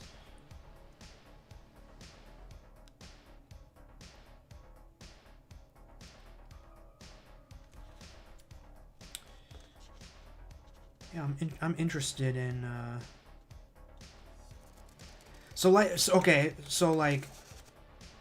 I mean, what I'm putting together right now, this Windsong Woods, I kind of talked about it earlier, is it's directly inspired by the Lost Woods kind of sections.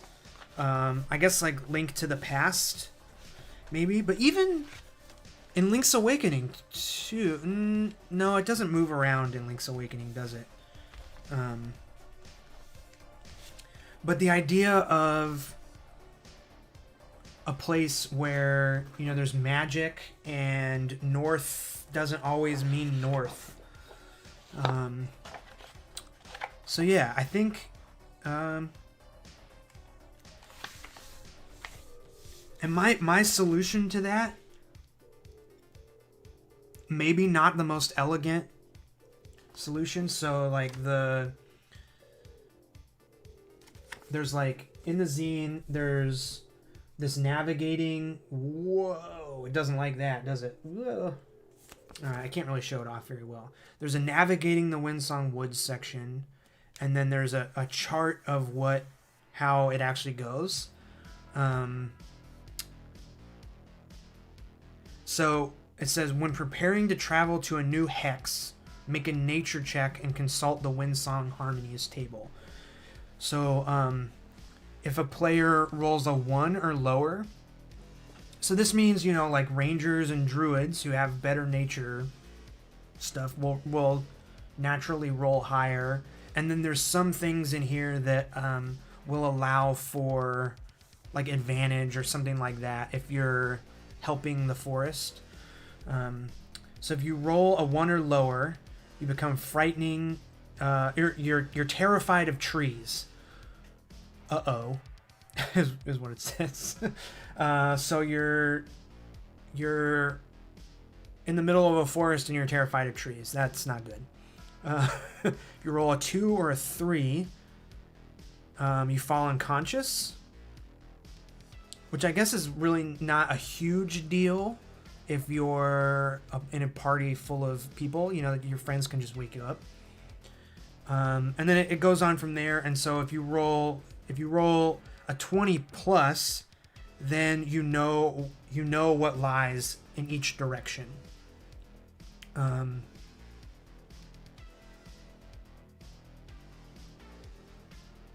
So yeah, I might not have explained that very well.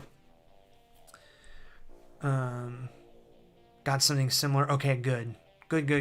Yeah, white gouache is probably like technically the best, but you know, you gotta like squeeze it out of a tube and break out a brush and stuff, and that's too much hassle.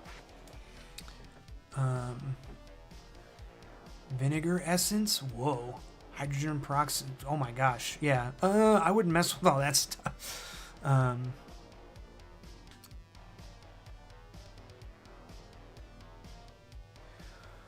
So the handwritten message. Yeah. So I don't fully understand it.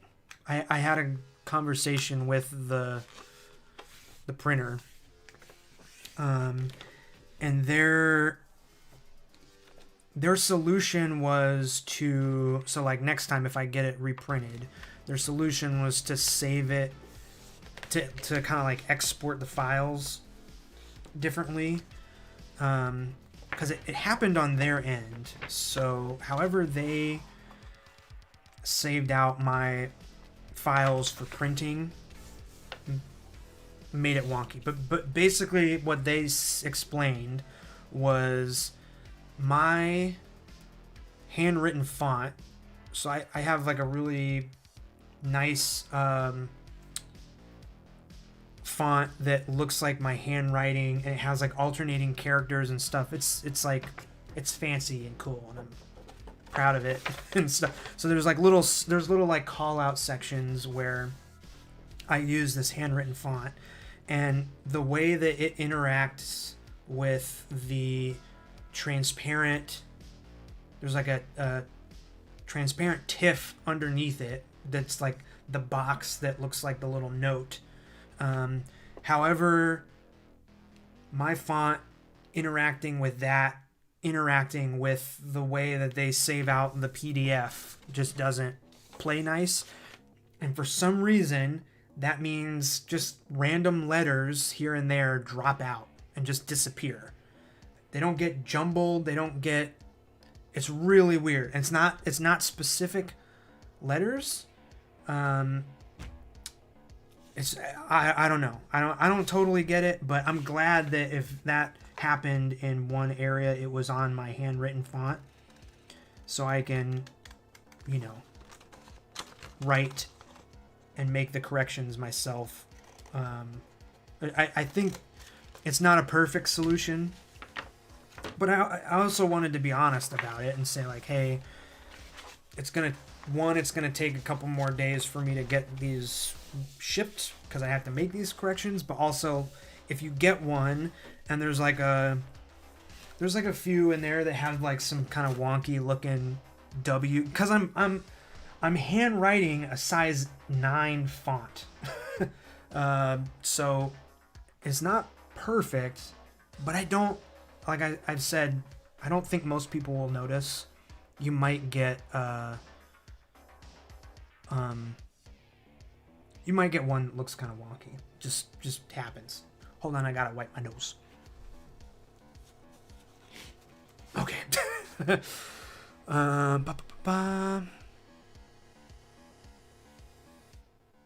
John Leach. And your 5-year-old grandson. Yes, that I love. I've been kind of blown away by how many messages I've gotten. It seems, at least the people that are talking to me about it, is that most of them are playing with their kids, and that makes me so happy. Getting a bunch of kids excited about playing D&D and tabletop stuff is like, yes. That's awesome. Smoothie when I'm done. Let's see, how long have I been? 2 hours and 10. I'm gonna go a little bit longer because the stack, it looks like it hasn't gotten any smaller. There's still so much left.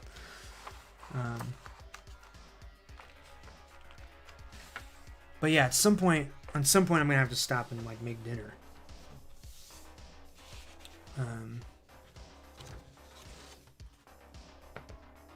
So I'm done with that correction. Now I'm on to folding the zines. Yeah, so I got kind of a blister on my finger on the first day, and then I put a Band-Aid over it, and like that fixed it. So by the end of yesterday, my hands were like feeling it, but I'm good now.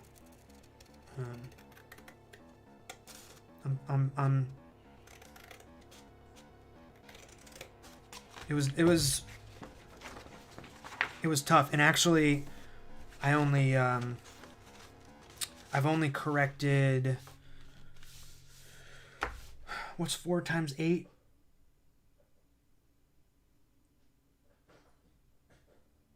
32. I've only corrected 320. I still have another box of 80 that I have to do, but I only need just under 300 to fulfill the Kickstarter and pre-orders, so I'm good for a minute on those, and then I'll have another session where I do the last box a little bit later.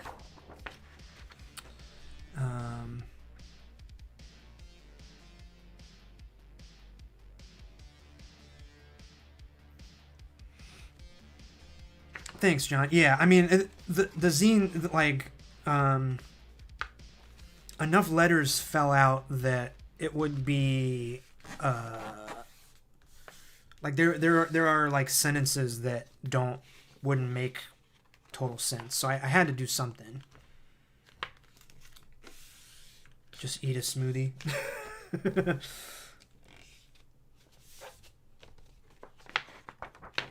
JC's been like making big, well, I don't know, I'm the same. When I make them, I always make too much. But she's like, why don't we just make too much and then save the rest, and then we can just, it's like, you're a genius. So simple. Let's go back. This one. Okay. Need to hit the pillow. Thank you for hanging out.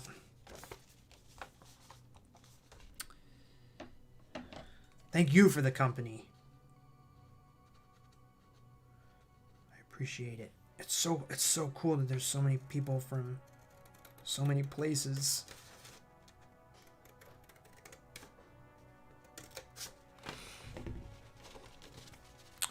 Shout out from Sapporo. Getting my son more into D&D. Oh, yes. It's almost ready, Buzz. It's almost ready. Any advice to run D&D for kids? My kids are 11 and 9, and it's hard to balance a fun, kid-friendly campaign when you're so used to running for adults. Okay, yeah. Now, I have some thoughts on this, but take everything I'm saying with a big, huge boulder of salt. Not just a grain, a boulder of salt. Because I have never run a game for kids. So, like, I don't really know what I'm talking about. That being said, I have made... I spent 8 years making apparel for kids. And I have a bookshelf full of books and comics, and I've written books. I've written a book about teaching kids how to make comics. So like, I think about this stuff a lot, but I've never actually run a game for kids. That's the preface here. So the tricky thing is that I almost just cut my nose with the scissors. I need to be careful. The tricky thing is that so if you're playing D&D and not another game, which maybe, well, okay. So if you're playing D&D, I'm just going to talk about it in terms of D&D, which is basically a monster fighting game. Now, I've tried to make Dragontown an adventure where you don't have to fight things. You can think of other ways of dealing with all of the situations besides fighting. But you can also fight things too. There are monsters to fight. So if you're playing D&D and it's mostly a game about fighting monsters. So I would say it's up to you to gauge the level of violence and horror and all of that stuff that comes with fighting monsters. Do I have good examples of how to... I think I just messed up my first one. Let's see if I mess this one up. I don't really have good examples off the top of my head of how to balance that, and I think it also super depends on, the kids you're playing with, all of that. So that I think what I'm trying to say is that's an extra consideration you have to think about when you're running a game for kids. And really, I think that's maybe the only consideration, because everything else as a DM, you're trying to keep the players engaged. You're doing what you can to keep the players engaged. And so for me, I think that means giving them a bunch of choices, not limiting their imagination. It's saying screw it to the rules when the rules get in the way. I think that's maybe something that kids might tend to go towards more than adults, is like the rules getting in the way of them having fun.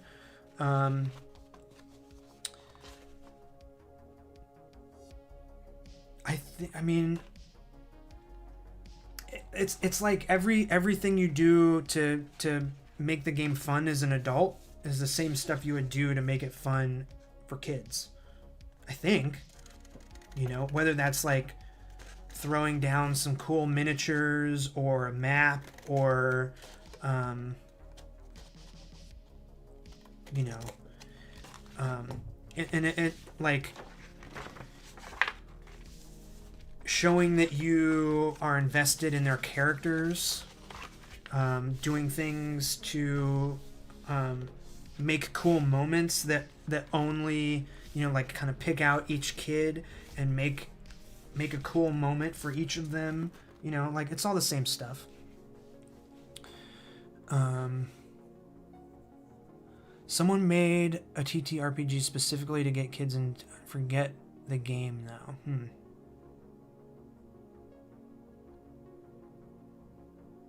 They surprise. Yeah, I mean, dude, that's the thing. Yes, Massimo, man. Like it's probably harder to DM for kids just because you like when I prepare a game for my group, I kind of have an idea of like what they're gonna do, what they're gonna be interested in, and you know, kids will surprise you, right? Hard to balance. Okay, yeah. The trick is just to include a few basic rules and give them more rules as they're ready. Maze Rats is a good system to draw from. Yeah, so I play tested Dragontown with Knave and then the magic system from Maze Rats. So I think if you want to play, I think that's a great younger kids like Knave or Maze Rats is probably a fantastic. There's a ton of those kind of simple, and then Mouse Ritter. That's a game. They just finished a big Kickstarter campaign. Oh wait, did I? Oh, it looks good. Okay, yeah. That's a game that I think is kind of based off of Knave. That has like a Zelda-like item inventory system that's super fun. You play as little mice. It's like a Redwall kind of setting. But yeah, you know, handing a kid, you know, their inventory items, and they have to like keep track of their inventory. I mean, that's the thing. That's fun for me.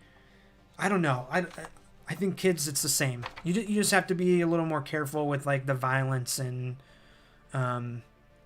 horror type stuff. I think is really the only thing.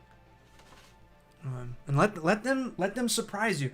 And then going back to what we were talking about earlier with The Hobbit, whatever craziness they come up with, have that affect the world and the game that they're playing, and that's what'll keep them interested. Is if they see their actions affecting the world, and you know, because then they're gonna want to see, they're gonna want to use their imagination even more, and you know, see what else they can like get away with and change this story by like acting crazy and imaginative and stuff. So yeah. Scaring them, yeah, Massimo. Yes. I think that is exactly what I'm tried to consider with the Dragontown stuff. Is that, yeah. Okay, Jason. Okay, kid would find it fun. The starter set was a bit deep for him, so I'm excited. That sounds awesome, Jason. Yes, that sounds awesome. I would love to hear about that.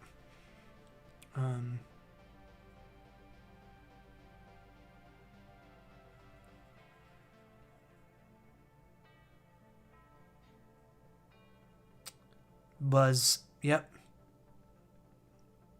Yeah, that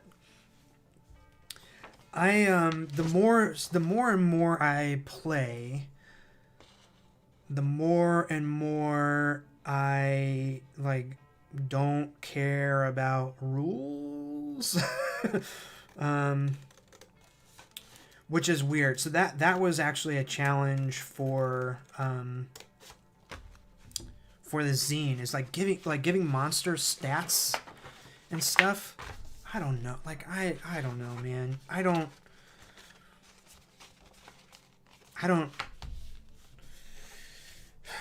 That's just not the stuff I'm interested in. Monster stats, I don't care. And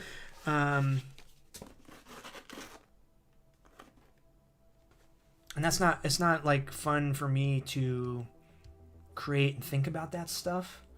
I'm more like monster abilities. Sit me down, I'll come up with monster abilities all day long.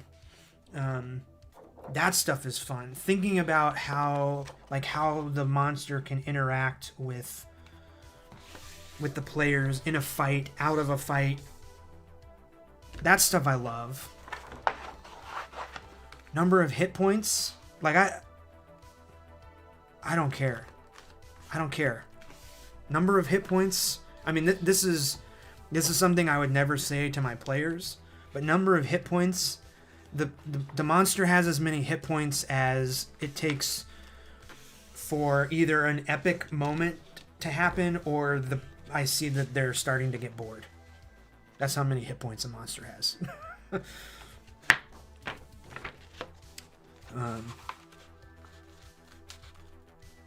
Maybe I'm weird and confused about that, but it's just not the part of the game that I like. Okay, let me catch up here a little bit. I love that your daughter didn't kill the rats. Northern Kentucky, yes. Used to the action of Marvel movies and stuff like The Mandalorian, other Star Wars stuff, so I try to make it geared very much toward heroic stories with a good bit of humor. Yeah. Mm-hmm.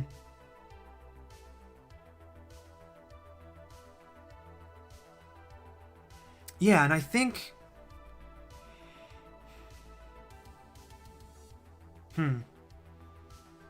That's it. That's interesting. I'm... The next time I go back and watch Star Wars or a Marvel movie, that's interesting, because, like, violence in those movies is, like, how do they get away with that stuff?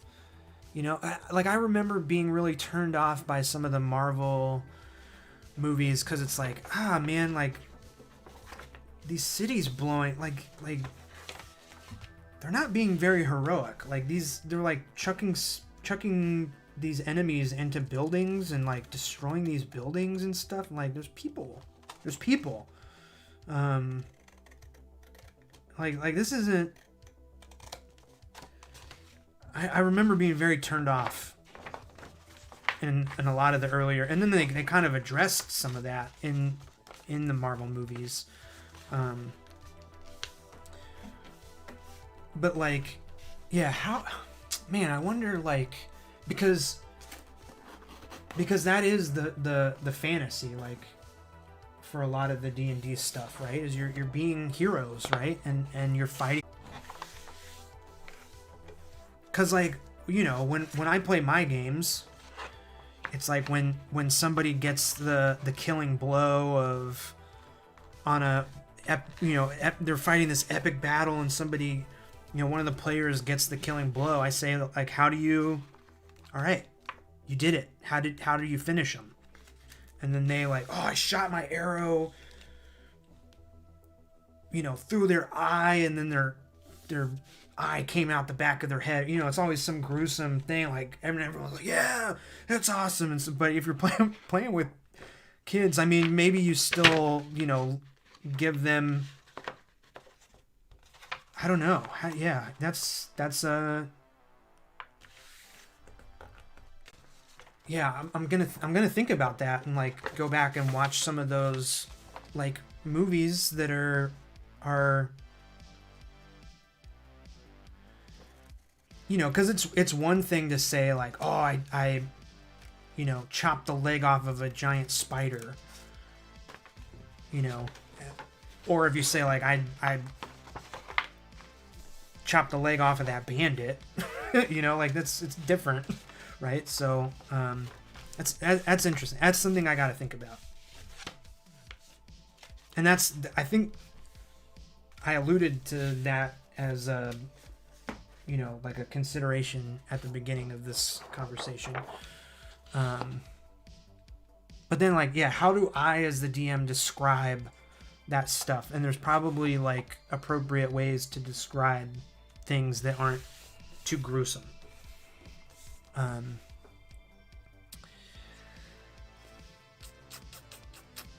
Yeah, I mean, I would say like maze. If you're going for like a direct, simpler D&D experience, just download. Yeah, pay the $5 or whatever it is for Maze Rats, and then Knave has some cool like inventory stuff added on that makes it a little more video gamey, which I think is cool. Keep the sessions short. Yeah, that's an obvious thing for kids.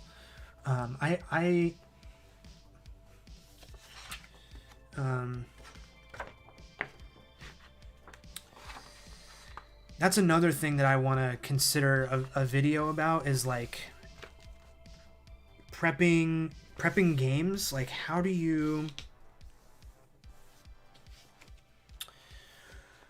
prep a game with a time constraint? Like considering a time constraint. So like, you know, we're only going to have 2 hours to play. And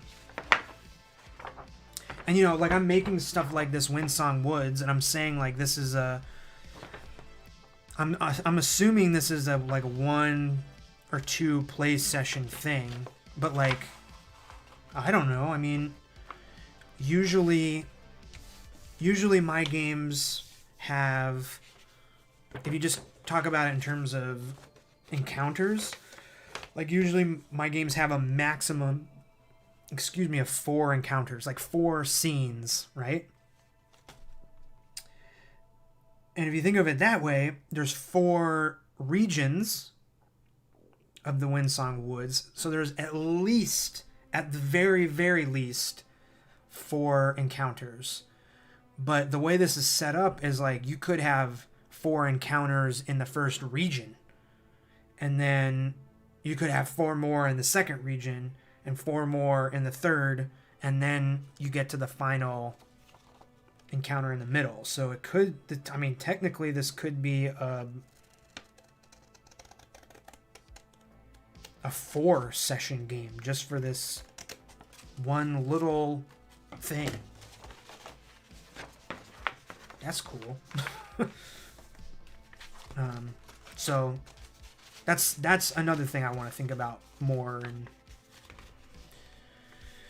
kind of solidify some thoughts on how I approach preparing and writing D&D stuff with that as a consideration.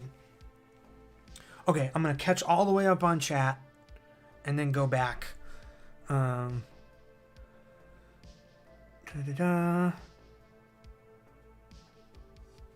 Western Canada, yes.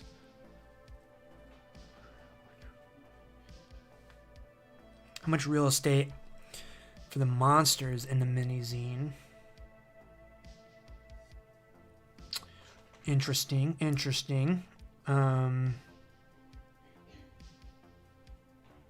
Okay. I'm gonna catch up all the way, and then I'm gonna go back.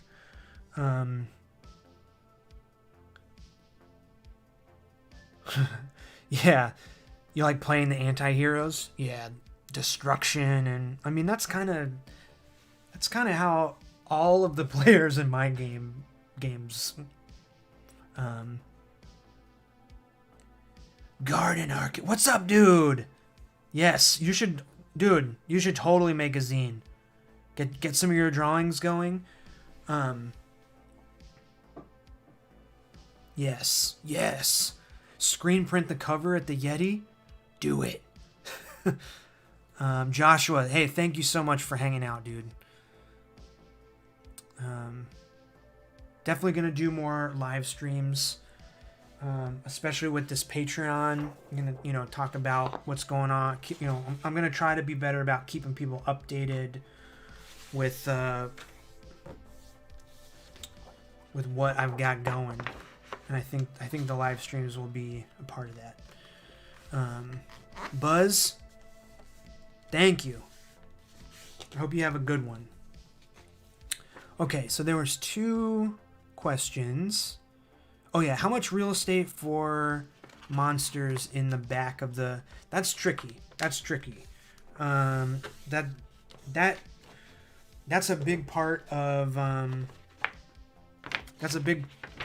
the struggle of doing this Dragon Town and this Windsong Woods. It was like, how do you fit all of it? And it's a lot of this was like tweaking the type size and cutting things out, and it just takes editing. I don't know that there's like a... It just takes editing. You gotta like test it out. Don't be afraid to move things around. What might help if you're trying to make it straight on the page is if you fold up another sheet of paper, do the 3 folds and then like cut out each, cut along the folds so you have like single pages, and then you can kind of write your stuff out on the single pages and then stick them around. So that way you can move, move things around and copy and don't be afraid of making changes.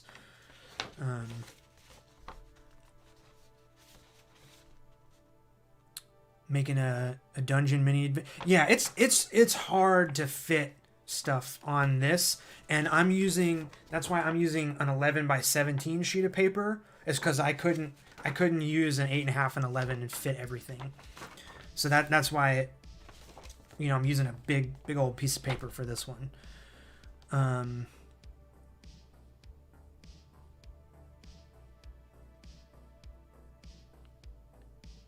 It always turns into a bigger project than you intended. I mean, the reason this stinking cover doesn't close is because this became way bigger. It makes me... I mean, so for Dragon Town, I wanted to have a nice thick... there's like a matte lamination on it, so like you can't... If you try to rip the cover... I'm not gonna do it, because it does bend and stuff. But if you try to rip the cover, you like kind of can't. Because this thing's so sturdy. I wanted the zine to be really sturdy because I want people to get a lot of use out of it. But that also means that when it is laying on the table, it does this because it's too big. It's too big. There's too much. It's kind of a fun problem, I think. But yeah. Okay, there was another question I don't want to miss. Oh yeah, Maya. Do you like other RPGs besides D&D? Yes. We've talked a lot about Knave and Maze Rats. And then I just backed the Kickstarter for Mouse Ritter, which is based off of Knave. Mouse Ritter. And then there's another game that was on Kickstarter called Stone Top that I'm very excited about. That I think is worth checking out, and that is kind of inspired by the all the Powered by the Apocalypse stuff. So I've played in a game that was kind of based on all that. I think that's a cool system that I think is like maybe more fun for the DM than it is for the players, just because the way the rolling, the outcomes of the rolling that the players do in all the Powered by the Apocalypse stuff helps the DM kind of construct a narrative, and I think that's very cool.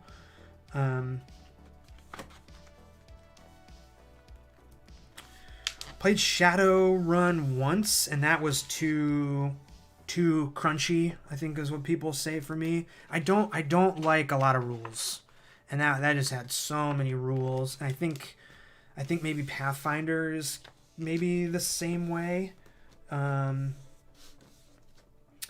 I just got a book called Wander Home that looks really cool. I haven't had a chance to read through it yet, but that's something I might want to run. Wander Home is what it's called. I'm for a long time I was like, oh, 5e just works for me. Like I can tell the kind of stories that I want to tell using 5e. It's everybody kind of knows the deal, even if they don't know how to play 5e. They know, they've played video games and they know, they've seen enough stuff to know the concepts of it. It's intuitive enough that making a character in 5e can be tedious because there's a lot of rules, but once you get past that part, it's like the players don't even need to worry about the rules, because I just tell them what they need to roll, and they look at their sheet and roll it, and that's all the rules that they need, basically. So for a long time I was like 5e does what I need it to do, so I'm just gonna do that. Like I don't need to learn a whole nother system of play to play the kind of game that I want to play. But I'm starting to maybe move away from that a little bit.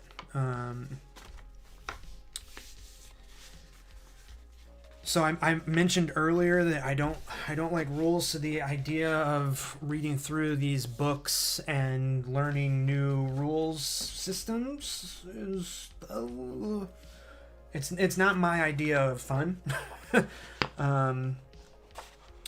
So that's what keeps me from running a bunch of different games, honestly. Because when I sit down to run something, I don't want the players to just, the only rules that they need to pay attention to are their character. So like if they, if their character is a fighter and has some cool fighter thing, I want them to know the rules, or like if you choose a spell, if you're a wizard and you choose a spell, I want you to know what the spell does and how the spell works. But beyond that, I as the DM am the one who's like the referee, so I should know the rules, and that's kind of how I think about it. And so and like I said, numbers and rules and that stuff is a little harder for me to it's harder for me to keep attention. So that's why I haven't branched out a whole bunch. But now that I'm discovering some of these more rules light games where it's a little easier for me to grasp this stuff, I'm definitely getting interested in some other types of things, some different types of play. Is exciting. So Cheery, what's up? Okay, let me catch up again here. How do I feel about Kickstarter? Like in terms of, so Garden Arcade, Albrecht, is that what I should? Is that your name that I should say? I want to get that right. This stuff that I'm putting together, this Dragon Town I did on Kickstarter, and I really liked it. I think Okay, yeah, Albrecht. Cool. I really liked it because it. Sorry, my light went out. So like. It's Amazon, right? Amazon and all that stuff aside, that's something, that's a personal thing, whether you're down with that. And I go back and forth on whether I'm down with that. What I am down with is that it was a place that it's a place that people feel comfortable taking a little bit of a risk and saying like, okay, here's a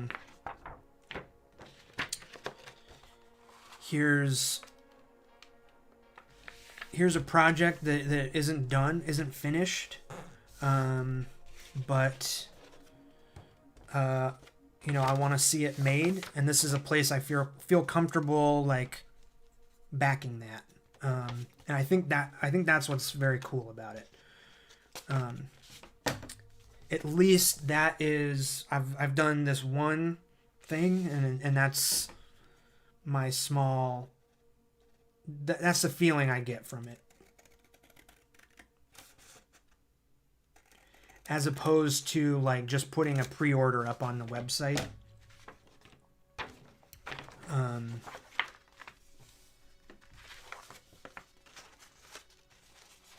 Like, for whatever reason, maybe people aren't as comfortable with that.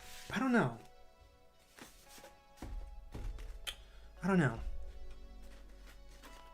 Hope that's helpful.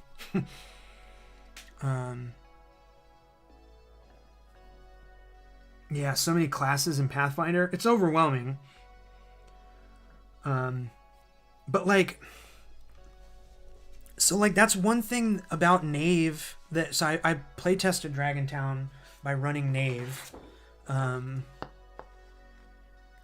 used to game devs using the platform. Yeah, so like I kind of stopped. I've been burned by backing a couple of video games on Kickstarter. So I've kind of slowed down, or I've stopped backing video games on there, but the tabletop stuff or comic stuff, the barrier to finish those projects is so much smaller than a video game that I'm a little more willing to take the chance on those things. So yeah, for what that's worth. So yeah, going Pathfinder and classes. Going back to that, so I play tested Dragontown using Knave, and the thing I missed, and I think there's two new to D&D tabletop stuff players, and then one who had played a game of 5e. And I think they missed, even though they didn't realize it, I think they missed not having a class. Just some rules in there that say like, hey, my character is a little bit different than the two other people sitting at the table. I think they missed that.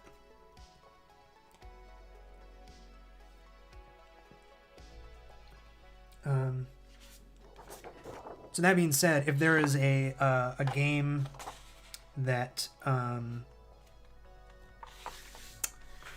that is rules light but has classes and is simple, like the magic system, I think the Maze Rats magic system is super cool.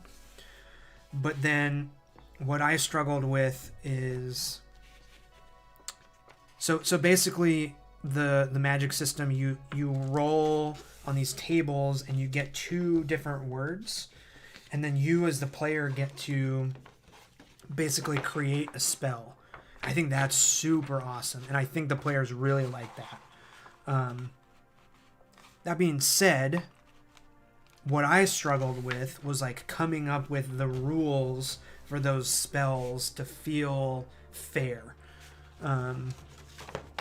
So like one player had like a water, I forget what the words were, but they came up with this idea of like this like water. He was a turtle person, and he was like, oh yeah, I get it, like a water spell that like it's like just like a splash of like a jet stream of water that does damage. I'm like, cool. Roll these dice. And that was really easy. And then another character came up with this like elemental augmenting power that they could add to their arrows. I was like, ooh, okay, that's awesome. And what's so great about it is they get to like come up with these, like, what kind of spell would my character actually have? And that's so cool.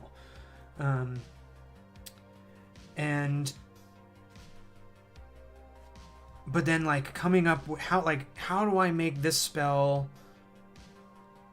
how do I figure out, okay, you have to use an action to cast the spell, right? So it puts this elemental energy onto your arrows, but then you have to use an action to shoot your arrow.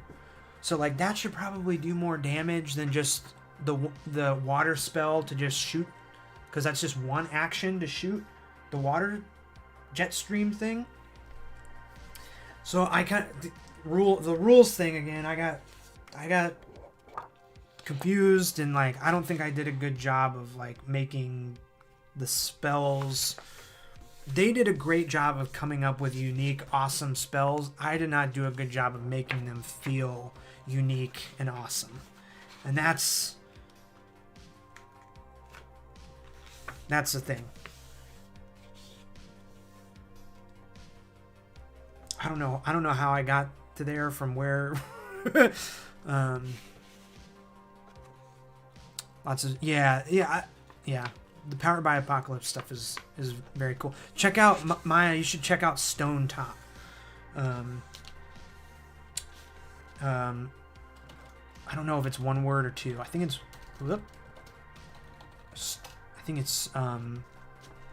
just one word. But if you like the Powered by Apocalypse stuff, it's like I think the Kickstarter happened, but maybe you can pre-order. But it's going to be 2 really nice books. I think it's going to be cool. I think it's going to be a good one. Love the board graphics. Thank you. I super appreciate that. I need to... I think new boards are coming out soon. And I'm so hyped on the new boards that are about to come out. They're like loosely based on some Magic the Gathering type stuff. So like each of the pros gets their own like mana type. I'm psyched on them. They're some of the favorite boards I've ever made. So I think they're coming out soon.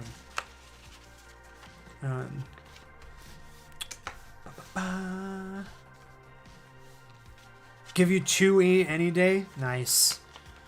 I got my 2E books back there. A few of them anyway.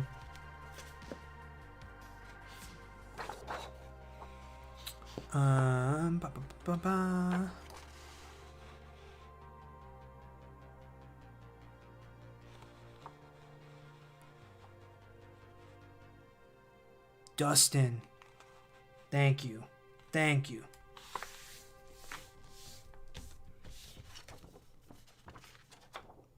Man saying spell mechanics can be burdensome. Yeah.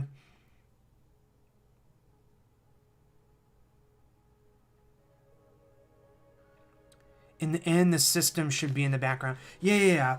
I guess that's another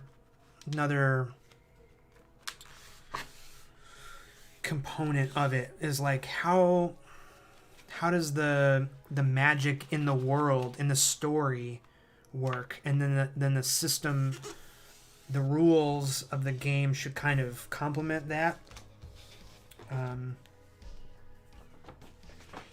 And I mean,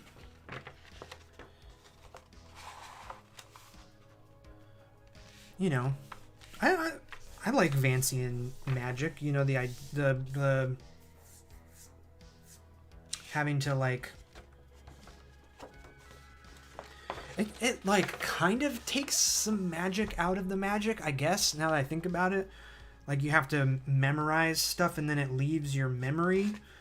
I like it. I don't know. I think it's cool. But then yeah, maybe mechanically, that makes sense mechanically too. You have to prepare your spells and stuff. I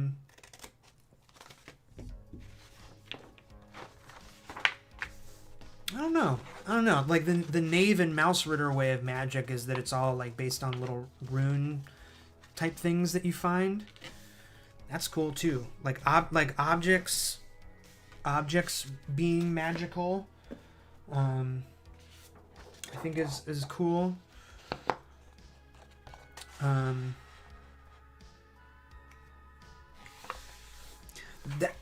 So I was talking about The Hobbit earlier, not not to jump back into The Hobbit, but that's something where like the magic in Lord of the Rings is not a consistent kind of thing. It's very ambiguous, and you know, like you know, Frodo has the ring, and we know exactly what the ring does. You know, he turns invisible. He goes into the sort of, it's not really death dimension, but he goes into this other place that spirits live. So we know exactly how that works. But then like Gandalf, like how does his magic work? We don't know how Gandalf's magic works. He just kind of comes and goes, and he's back to life, and now he's a white wizard, and what does that mean? Like I don't know. So I think especially if you're like playing a game where, you know, rules are the framework for how you play, establishing how magic works in the story is an important part of it. So I don't know, that's just more stuff that I haven't fully thought through. I'm talking like I know stuff about. Cut up another piece of paper for practice zine. I can see how small I can make the lettering. Yes, using a micron. Yeah.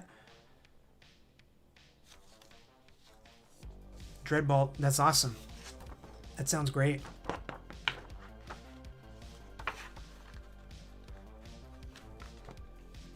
Once you get it done, send me like pictures, or you know, I want to see how it turns out. What do you have? Do you have the idea for the dungeon?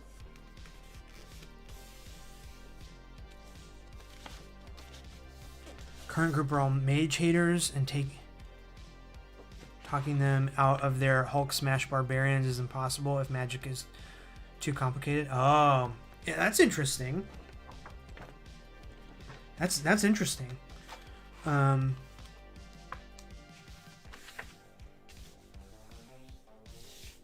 Yeah. Sometimes, I mean, so like I'm playing in a Shadow of the Demon Lord game right now. It's very similar to D&D. You know, it's a roll a d20, add your modifier kind of game. Excuse me. Ooh. I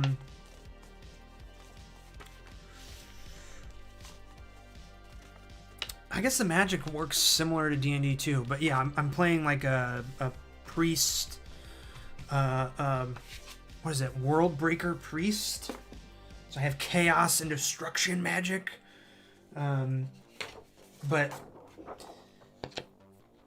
the way the spells are written in that game, it's cool. It's very cool. It's very evocative. but it's complicated. Just the way the spell is written is complicated. And so it's like kind of it's like what are we, level 4? And so it's like starting to get to the point of like I have a lot of stuff to pay attention to, and like I can see why people aren't into like having to keep track of all that stuff. Yeah. I think the spells are written in such a way where you can. It's fun to see like how they're going to interact with the other players and like what they're doing.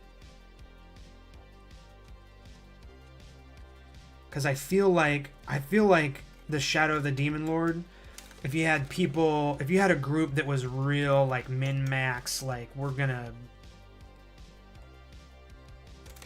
be like the best group ever and like totally destroy stuff, and like they communicated that to each other, you could like really make some overpowered crazy stuff. That's not really how our group works. It's more each of us is trying to fulfill our own fantasy of being a weird character, and it seems to be working pretty good for that too. So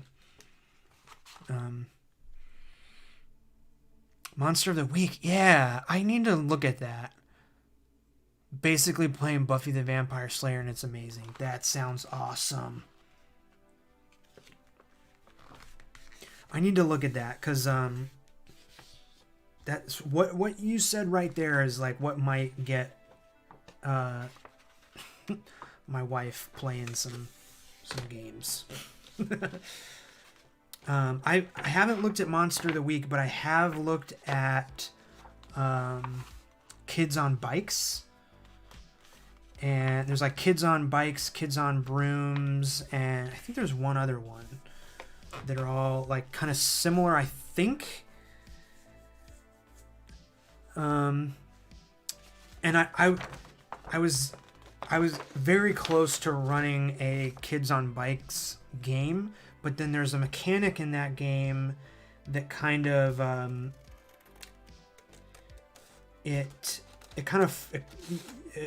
how do I say this? Like the players need to like do some thinking and role playing and like coming up with a decent amount of stuff. And I was like, oh, that's kind of a lot to put on new players that maybe are a little unsure of what this RPG stuff is all about. So I kind of pulled back from wanting to run that. So I need to look at Monster of the Week, because maybe that is more what I'm looking for.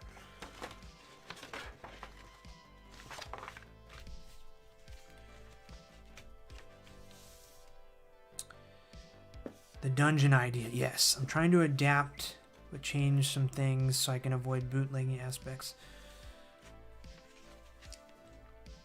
The Bottle Grotto dungeon in Link's Awakening. I don't remember the Bottle Grotto dungeon.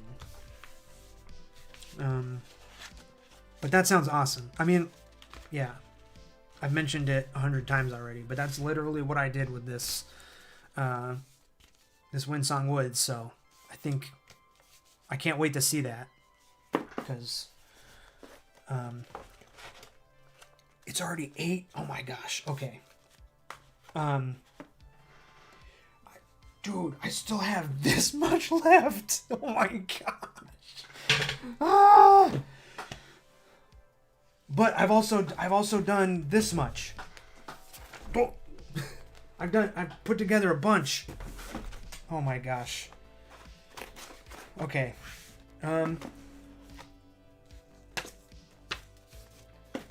My throat is starting to hurt a little bit, and I'm getting a little hungry, so I might call it here. It's been exactly 3 hours. Okay, all right, perfect. Okay, let me catch up.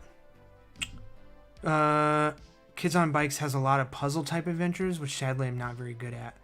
But the premise, yeah. It's a very interesting game, Kids on Bikes, and I feel like it's something I would have fun with at some point.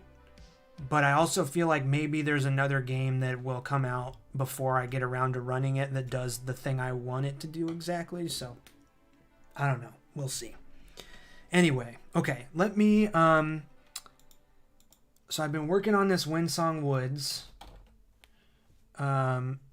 adventure, putting together this zine. I'm going to go ahead and put a link down in the description. So if you go to my shop, right now there is a pre-order for the Dragontown zine.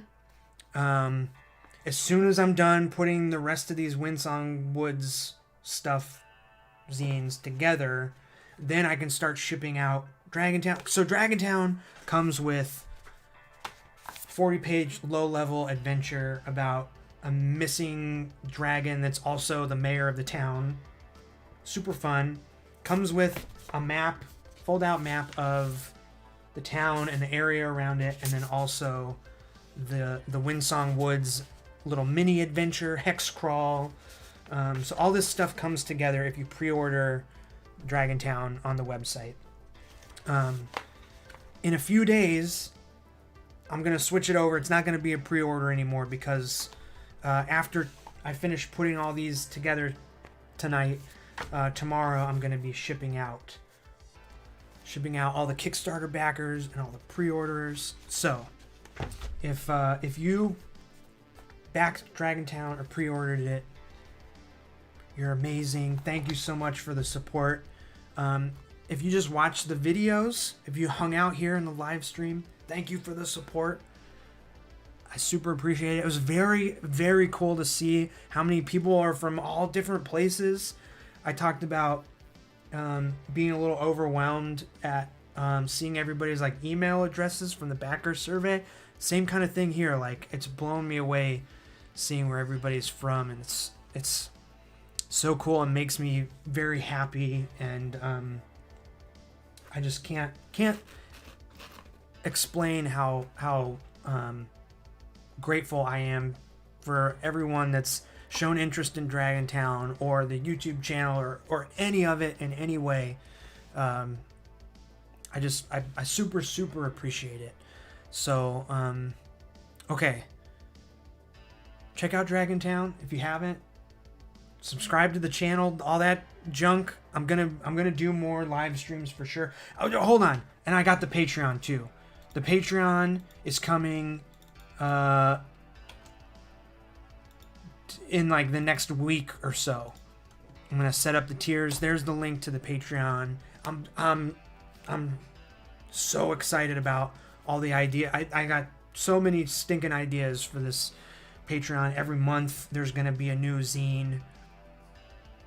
I'm so psyched. So, okay. Thank you so much for hanging out on the live stream, everybody. I appreciate you all. Okay. All right. I'm going to go have my smoothie. See you, everybody. Bye. Bye. End it.